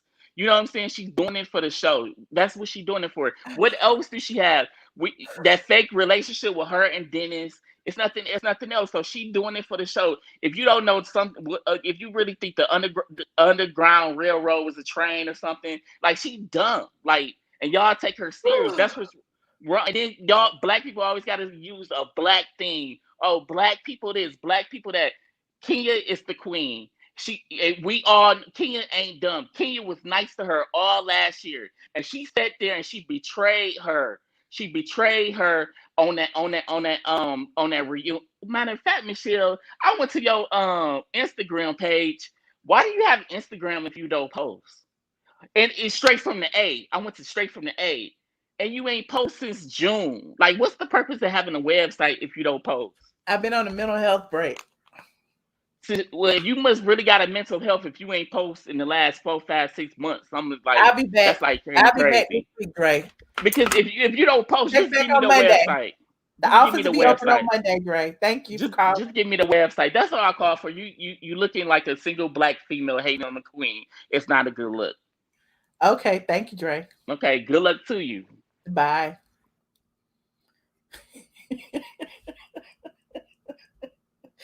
Thank you, Marley. Y'all know Dre is my favorite troll. I'm sorry. I had to give Dre a few extra minutes because I was trying to get him off and then I couldn't. And yeah, but I appreciate Dre. Dre is crazy, but there's that. Anyway, Dre is a stalker. Y'all so funny. Okay, hold on. Let me see who else back here. The nurse and the nerd. Hello. Hi, Michelle. Listen, after I had to listen to Lamont Hill just say for 40 minutes, now I had to wait on Dre. I think that's Rolling Ray. Okay, I know that voice. But outside of Mark Lamont and his Jussie Smollett is completely lying, but it's been 2 years. They might as well let that man off because we over it. The Chicago police has stolen how much millions of drug money? Let that man go. He already did his foolishness. We all know his lies. Move on. As far as Tamar, let me tell you something. Michelle, you are a great example of how it shows everyone needs to work. Meaning you actually get a career, you have a job, and if you do turn the side hustle into entertainment and things of that sort, that's great. You mean to tell me Tamar Braxton, that has been married to Vincent P. Hubert, who has lived in the best of the best, who has rubbed arms with all kinds of celebrity, when you read what the gentleman, her ex-boyfriend and the ex-husband, the text message, he was pretty much letting it be known Tamar is living pillow to post. It was so ghetto. I honestly thought that he was going to put her stuff in a trash bag and put it on the corner because that's reading the text message. I'm like, Tamar, you mean to tell me, sis, you having your child and you rolling from man to man's house? That wasn't your home. That wasn't your. She have her own house. Well, clearly not, because during the text message, this man is talking about something. Well, can you come pick up her stuff on the corner and what day? So, guys. This goes to show it's great to sit up here and be a celebrity and do all this and that, but a lot of them are not making the type of money that they make it seem like they are. So get a job, get a career, and of course, work on your side hustle. Don't be up here as a woman with a child, having men texting other men or what time to come pick up your trash bag on the side of the corner, because that's embarrassing. Well, I think that Vince got involved simply because of the situation. I appreciate the fact that another man stepped to this man to handle his business and get all of his son's things out of the house. Like, to me, I'm like, Vince is the hero. Like, I'm not like looking at it as, you know, she has nothing. I'm looking at it as he was just playing the intermediary to kind of increase the peace and get her stuff without her having to, you know, face, you know, the balance again. That's true, but I believe you had said that you were previously married, correct? I was, yes. Has your lifestyle changed dramatic enough to where someone's texting your ex-husband to say, well, can you come pick up Michelle Red Bottoms at the side of the corner because I don't put out my house? Hell no. Exactly. We have a different relationship. I don't have any kids with him. If I had kids with him, who knows? That's a different kind of relationship. Even with a child, I would definitely want to make sure my child sees me as an example to see, okay, mom and dad are no longer together. My lifestyle hasn't changed. And mom is a renowned singer. So why is it we're going to her boyfriend's house and we're staying at somebody's house that's only known her for 2 years? Like, my lifestyle should not have changed. But as far as Kenya, this is disgusting. Like, you know, I love me some Kenya. She's a beautiful woman, but this goes to show why no one can be around her. You mean tell me, Porsha, you're saying that she's not an activist and this kind of. Why do you care? Are you out there? Are you going to jail? Are you being an activist? Why? That's none of your business. I don't care what Porsha is doing. Kenya has done nothing but run her mouth, child. We already know what Kenya's up to. Nobody's talking about them. She hasn't been in the blogs. Nobody really even cares what's going on this season. You know, they just trying to figure out, is Nene gonna be there or not? And so Kenya is doing this to stir the pot. That's the only reason. And I appreciate Porsha for even calling her out. You just doing this to get in the blogs, girl. But you know what? We're so proud of Porsha. Porsha has come a long way, and it goes to show that she is not just a physical, fighting. It goes to show that she's now mentally, she can fight with anybody. And Kenya ought to be ashamed of herself. You have a daughter that you are raising, and this is the example that you're showing. Right. Well, good night, Michelle. Thank you. Well, thank you so much for calling in tonight. I appreciate you. Thank you, Michelle. All right. Goodbye. Bye.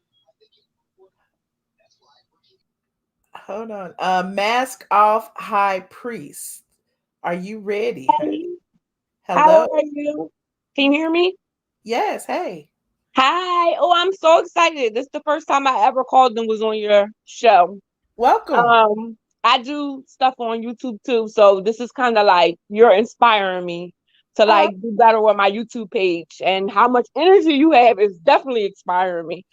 Well, I wish y'all would turn y'all camera on. Y'all all YouTubers be calling in, don't want to be seen. Let me see you. Shoot. Well, I will the next time. I put my mask on. I'm ready to about to go to bed, to be honest, because I'm trying to, get on a schedule. But I seen what you was doing, so I said, "Oh, let me talk about," because my girl, she is out here beating the streets. Now, my mom is an activist, and when I was younger, we used to protest, and it's not easy. Like, people maybe think like, "Oh, she's just doing this for clout."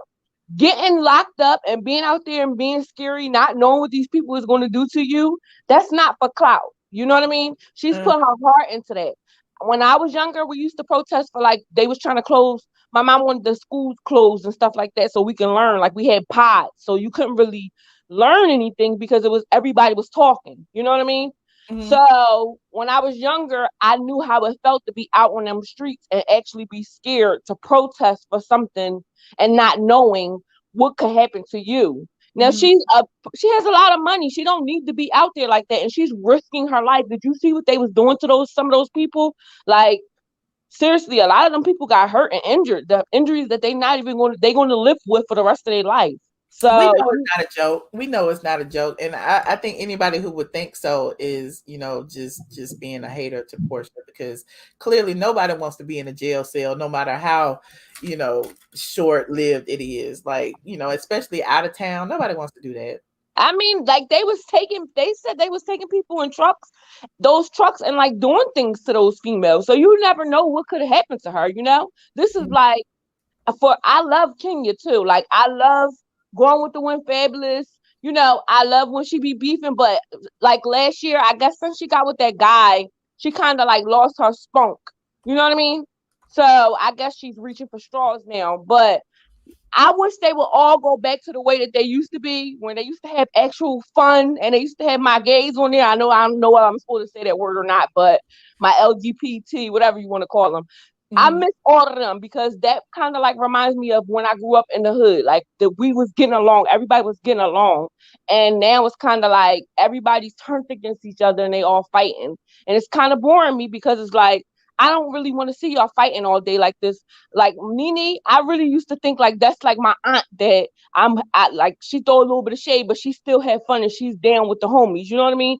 Now it's like she's unbothered about everything. And then Kenya, she just was like my wild aunt. Like, come on, like, you know what I mean?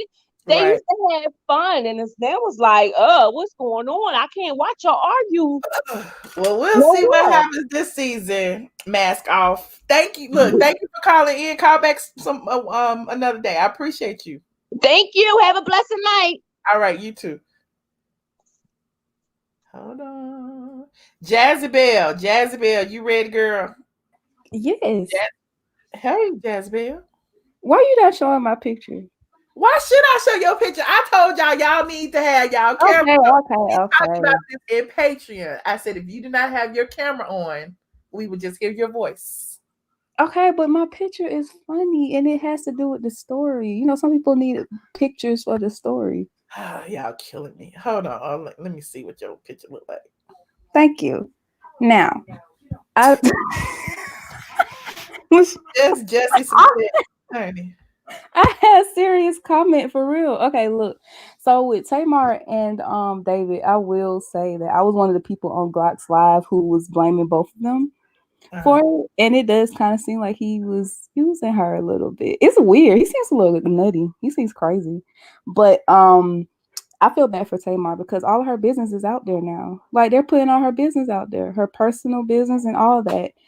And then with Andrew Gillum, you guys do know that they could just be altering the story to save face, right?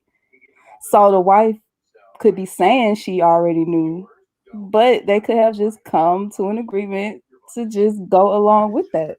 Would you come out and be like, oh my God, I didn't know my husband was sleeping with men? I mean, I wouldn't come out and say anything one way or the other. Like, why are y'all talking about his sex life?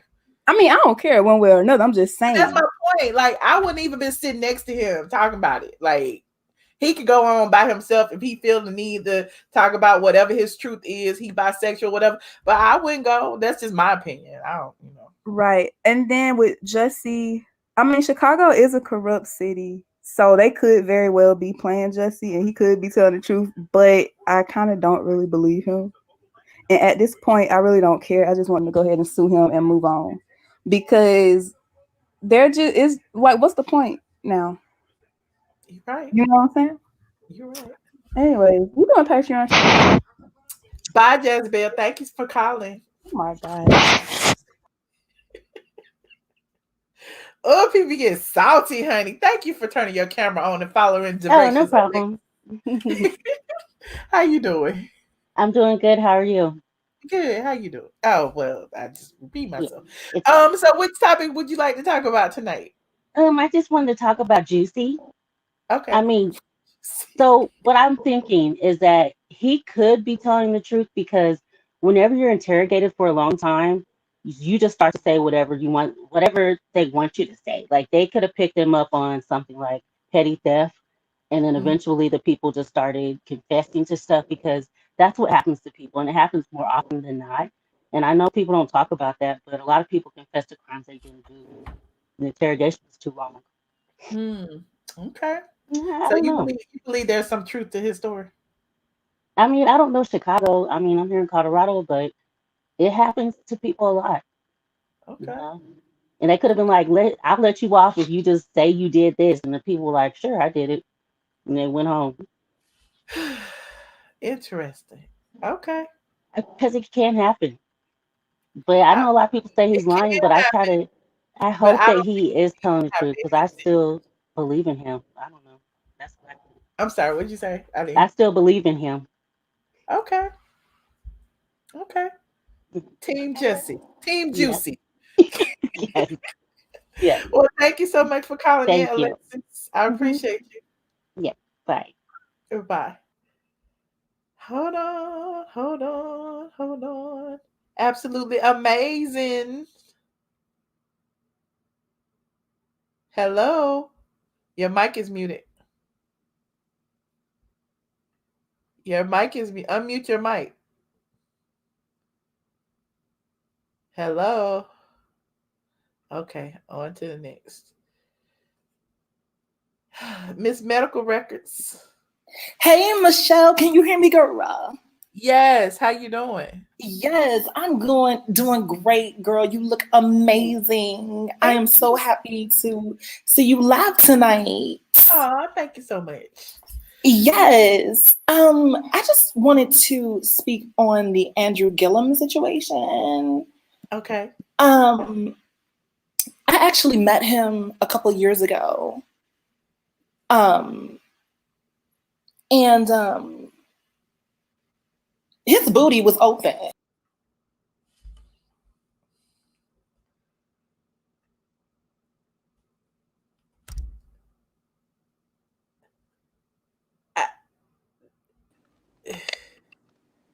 Absolutely amazing. Oh. This is what you get when I Why you blaming me for turning on your camera, girl? I'm sorry. This is what I tried to explain to you on Patreon when we go live this But you can talk without turning your camera on. I just said I wasn't gonna have the avatars up. Okay, so I'm sorry. I'm in the middle of my twist out, y'all. I gotta twist my hair for work tomorrow. But I'm about to turn my camera off. I'm sorry she caught me off guard. So I'm so sorry, Michelle. I feel like I've been exposed to the world. Anyway, what I was saying. Okay, Tamar. Everybody's life is different, and everybody deal with stuff differently. And what David has been doing to her, it depends on who has the most to lose. Obviously, Tamar had more to lose than David. And his way of continuing his abuse to her, even I'm not saying she has been innocent in any of this, but his humiliation is a form of abuse. It doesn't have to be physical or emotional. So his way of getting back to her is is saying, I will take my own self out, even if I have to expose you to the world. Even if I have to expose myself, you have the most to lose. So what we're seeing is him so-called exposing his self, but he knows Tamar has the most to lose in the public eye because she's a public figure. Right. This is what's going on. This is his manipulation, and this is his continued abuse of her. And I have to commend Vince for standing up for her and be like, no, I'm not giving you her address, because one thing I have learned about this whole Jussie Smollett and this stuff with Tamar, I don't think I want to ever meet a Nigerian man and consider him as a mate, because this manipulation is an all-time high. I'm sorry if I offend anyone in the chat, but this is too much. This is high manipulation on a whole nother level. Mm-hmm. So, but yeah, so Tamar is not innocent. However, she is very vulnerable, and he knew that going in. And it's almost like he had a plan from the door. And the moment she did something he didn't like, he executed his plan to continue to make her life miserable. He was never there to help heal her. He was there to continue to make her broken and more broken until she was just irreparable. So that's all I have to say. And as far as Kenya is concerned, what they say, if you fail to plan, you plan to fail. She has no plans. So all she has to do is make somebody else's life miserable. Porsha is too busy being a boss, a pretty boss, a princess, and she's woke at the same time and gathering her purpose together. Kenya is mad and miserable. And that's all I have to say about that. She has given all her money to Mark, and she's broke and she's mad because her check is questionable right now. Okay. And so is her peach. Right. Well, thank you. Absolutely amazing. Sorry to catch you off guard, honey. Your hair is beautiful. We appreciate it. Yes, ma'am. Y'all have a good night. All right, you too. Hold on. Medical records, did you hang up on me? No, my line had disconnected, girl. Can you hear me okay? Yes, I can hear you fine. Yeah, so I was getting into this Andrew Gillum tease. I actually ran into him a couple years ago in Florida because, a lot of people just met him because he was running for president. But I knew his, his political whereabouts, down in Florida. So anyways, to make a long story short, we were in the restaurant, okay? And there's this thing. There's a lot of people in the gay community that could tell you about this, but sometimes gay men, they have these parties in the bathroom. They're not really, I don't know how to say this and be PG, so I'm just not gonna say it, but basically you cut a hole in the divider in the bathroom and Jack in the Box happens, there's just a sausage that peeks through. And medical records, how do you know this? Being a woman, how do you know all this? Yes, I am a woman. Allegedly, I do agree with that. And this is just something that I've heard. I don't know that for myself because, it's just something that I've heard. But allegedly, he had gone to the bathroom. And, when you look under the stalls, you expect to see feet on the floor, not knees. His knees were on the ground, honey. And this is all alleged. And next thing you know, there was a lot of gluck and gagging. And girl, I don't know. I don't know what's happening in there. But this is just, look, he's been gay for years. His wife knew. She just wanted the applause. She just wanted a good-looking Black man, regardless if he was into her or not. And that's just what it is. So, okay. Yeah. Well, thank you, Miss Medical Records. We miss you around here. I appreciate you for calling in. Yes, thank you. I love you. I love you more. Thank you. And Dre. I think he back in the bed. You want to talk to him? Please, because let's not forget that he was at Chick-fil-A fighting over a chicken sandwich. It's on World Star. Okay. So he's talking about he's an engineer. Girl, where? Girl, who would hire you to be an engineer and you fighting over chicken sandwiches, girl? Hi, Michelle. This is Kenya. And you're always talking about me. Dre, you need to come out the closet, honey. Dre. Miss Medical Records. Hi, you're my favorite transsexual. How are you? I'm gay. Yes, girl. Yes, you're my favorite trainee girl. Yes, you are, Miss Medical Records. Let's get your medical records, girl.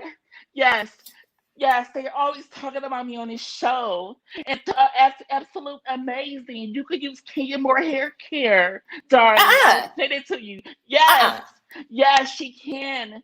Oh my God, Miss Medical Records, how are you? You're my favorite transsexual, honey. Yes, you are. Dre, you need to come out that voice and show us your real tease. Yes, honey. We know your tease, honey.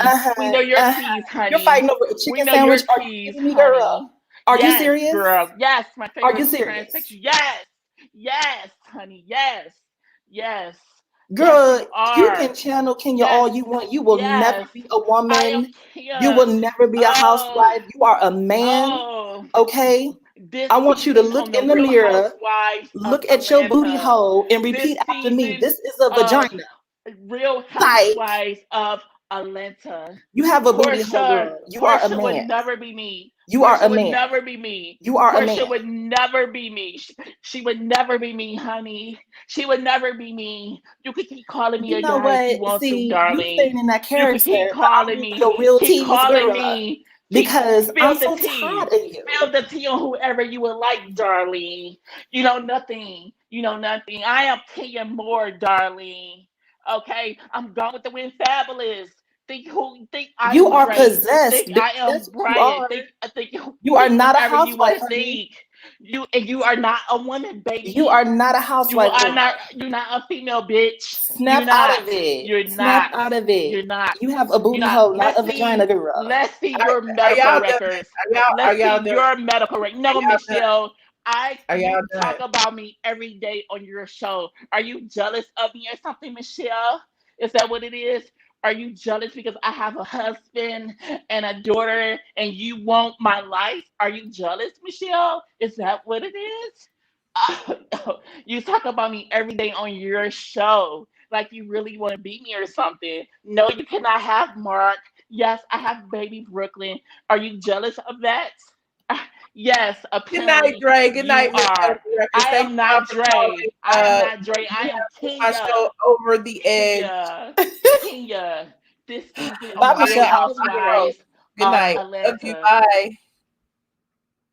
Too much. Too much. And it's still two other people in the back. I don't know. Should I take these last two calls or nah? Let me see. Von Zipper. This is what I miss, Michelle. Oh, Really? I was just thinking about you. See, I would have normally hung up by now, but I saw you in the back and I was like, let me take Von Zipper, child. Hey. I'm well. You look well, so I know you're well. You look great. Thank you. We missed you. Yeah, I had to take the summer out. Vacation a little different this year. Yeah, I understand. Yeah, vacation a little different. It's at the house. But yeah, you remember I told you back in March that my friend Drew Sidora was signed a contract? You did. And the reason they offered her that much money was they said they were getting rid of Eva. I told y'all. You did.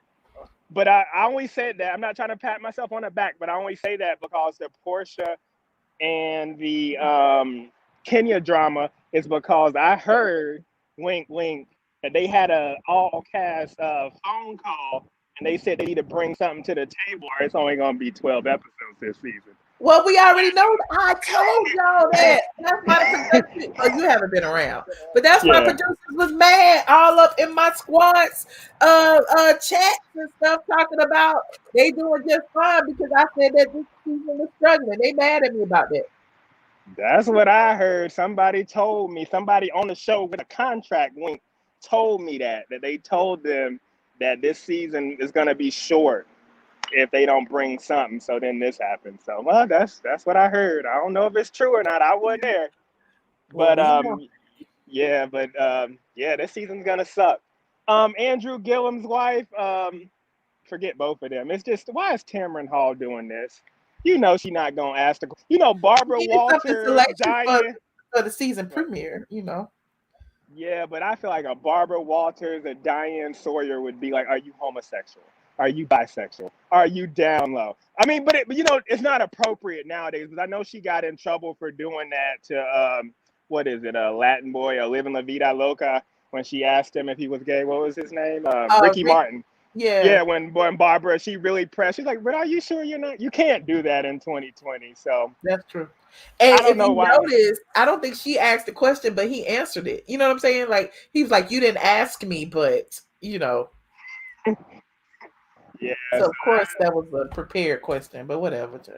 Just let that go, man. You wasn't drunk. There was blood and feces. Just quiet. Silence. Less is more. Just be quiet. What are the other topics? What's the other topic I wanted to? I don't know.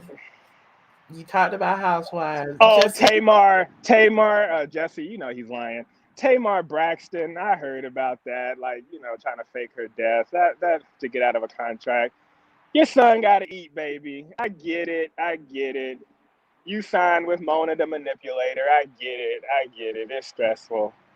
But just, how you going to eat now that WeTV let you out of your contract? You can't blame everybody. It was Vince's fault. It's your sister's fault. It's a Nigerian man's fault. She need to take some kind of accountability in life. That's just... put Well, that look, I appreciate you calling in tonight. Call back more often. We miss you, honey. Yeah, I miss you too. I'll come back, and everybody have a good night. I will listen to the rest. All right, thanks for Zipper. Bye. Last call. Calvin. Hello. I can't hear you. You're not saying anything. All right, going once, going twice. Done. All right, you guys. I have completed all my calls. I took everybody. Don't put that link in no more because I'm not taking no more calls. None. Shout out to Von Zipper for coming back. Shout out to the trolls for trolling. Man, why is it that I have the most consistent set of trolls? Like, it be the same trolls over and over and over again, and they love me, but that's okay. Shout out to Kyra Russell for sending me some Starbucks money. I appreciate you, Kyra. Thank you so much. That is very generous of you. Shout out to Sabrina Horton for sending me some cash out money. And hold on, let me go into my YouTube and see what's going on in here. Y'all know I gotta see what y'all sent me. Oh, it's a whole bunch of y'all. We got new members. Angelo Montraé. Shout out to Angelo. Beverly George sent me a little super chat. Thank you so much. Ill Will is a new member of the squad. Oliski Williams is a new member of the squad. Lady Di. Oh, Aliska sent me a super chat. Lady Di sent me a super chat. Druzy G sent a super chat. Said, I know you watched longer than 30 minutes, though. I don't know what we talked. What was we talking about back then? Longer than 30 minutes. I don't remember. Badia Atkinson, thank you so much. Beauty Magic, $50. Said just a little encouragement. Thank you so much, Beauty Magic. That is so generous. I appreciate you. The Chris Show. Send me some laughing emojis. Thank you so much. Thank you so much for the super chat. Gail King said, keep it up. Thank you. Kaylin is a new member of the squad, level 1. Morel said, keep up the good work. Thank you. Stephanie Wilder said, I think Tamar and Vince will end up together again. What do you think? Anything's possible, honey. Y'all know how y'all baby mamas and baby daddies too. Y'all ain't never out of each other's life for long, but there's that. Jewy Guapo is a new member. Shout out to Jewy. Kenneth said, sending you light and love. Thank you, Kenneth. I receive it. Anita D sent me some laughing emojis. Thank you, Anita. Miss D, thank you. Stephanie, for you. Thank you. LaShawn Hampton. Oh my God. Another $50 said late love from one Leo to another. Team Leo is in the building. Shout out to LaShawn. Thank you, LaShawn. Suzette Allen is a new member. It was all this going on while I was running my mouth. I missed all this. Stephanie, for you, send me some money and said Dre phone was off. What? That's why he been gone. Dre, they said your phone was disconnected. That's why you haven't been calling. Miss Main Event, thank you so much. Marlon Williams, thank you. Beauty Magic also said this is for Dre, bringing some humor. So a lot of y'all can't stand Dre, but it's a lot of people that love him over here. And you know, like I always say, we appreciate the trolls. Let the trolls, because the trolls clicking a view is a click and a view, just like everyone else. And also, you know, thank you to my Patreon members for giving me some support. The other day I told y'all it's just been stressful. Everybody be on my case. You don't go live enough. What you gonna talk about? And I hope this long ass live, public live, by the way, because I know Patreon want me over there, but I'm not going live on Patreon today. I saved that for tomorrow. Tomorrow will be a whole day of Patreon because I'll be clipping up these videos. So, you know, since y'all wanted me to designate a day to just Patreon only, I'm not gonna do it after hours. I'm gonna do a Patreon tomorrow. So hopefully I'll be able to get together, you know, sometime midday. The Chris Show is also a new member. Thank you. So yes, we had a great show tonight. 2 hours, almost 2 hours and 30 minutes. Let me see what y'all saying in this chat. Let me see. You said Dre is a whole food. Dre makes you laugh. Hey, Alaka, I see you in the chat. Hello to the new subscribers. Oh, Ricky Peterson sent me some money. Said, you need a phone. Wait, you need a phone. I was talking. This is Calvin. Calvin, you weren't talking, and that wasn't on my phone. What? Click back, call back in, Calvin. Call back in. Click the link and call back in. I'll take you only, Calvin. If you want to call in, I'll give you 3 minutes. I'll give you 3 minutes, Calvin. Click back in. Click back in. I'm shadow banned on YouTube. It's still not in my notification. Well, YouTube be liking me some days they don't. Maybe they don't like me today. It's all good. I'll put up the the replays, the little clips of what we talked about today for those who want, the shorter versions. And, hopefully they won't ban those. But, YouTube is sometime. They like me some days they don't. That's why I stream on both YouTube and Facebook. So if you are not a member of my Facebook group, you can go over there. My Facebook page is facebook.com/straight from the A. It's 100 and some thousand of them over there. And I go live over there as well. I do it simultaneously. So a lot of times when it's screwing up on YouTube, Facebook be like so clear. The round table, I did not hang up on you. Are you must be Chris, because wait a minute. You must be Ricky, Calvin. I don't know. Y'all killing me. I haven't hung up on nobody. But anyway, thank you so much, Powerful, for joining us tonight. We talked about the VERZUZ battle at the very beginning of this 2-hour stream. So please, please, please go and rewind, honey, because we talked about it a good 20 minutes. But anyway, thank you guys. Go ahead and put your aliens up while I get my music out for y'all. Hold on. You about to be an ATLien.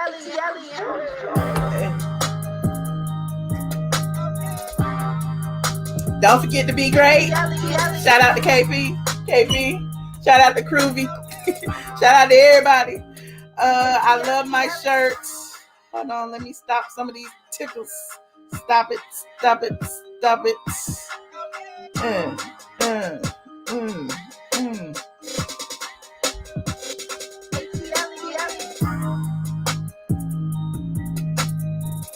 Yes.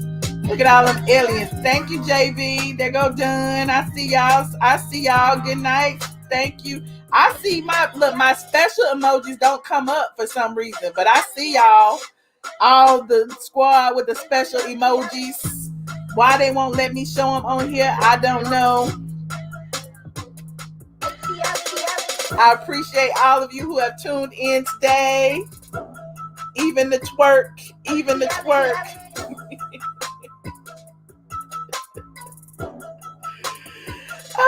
But I will see y'all tomorrow.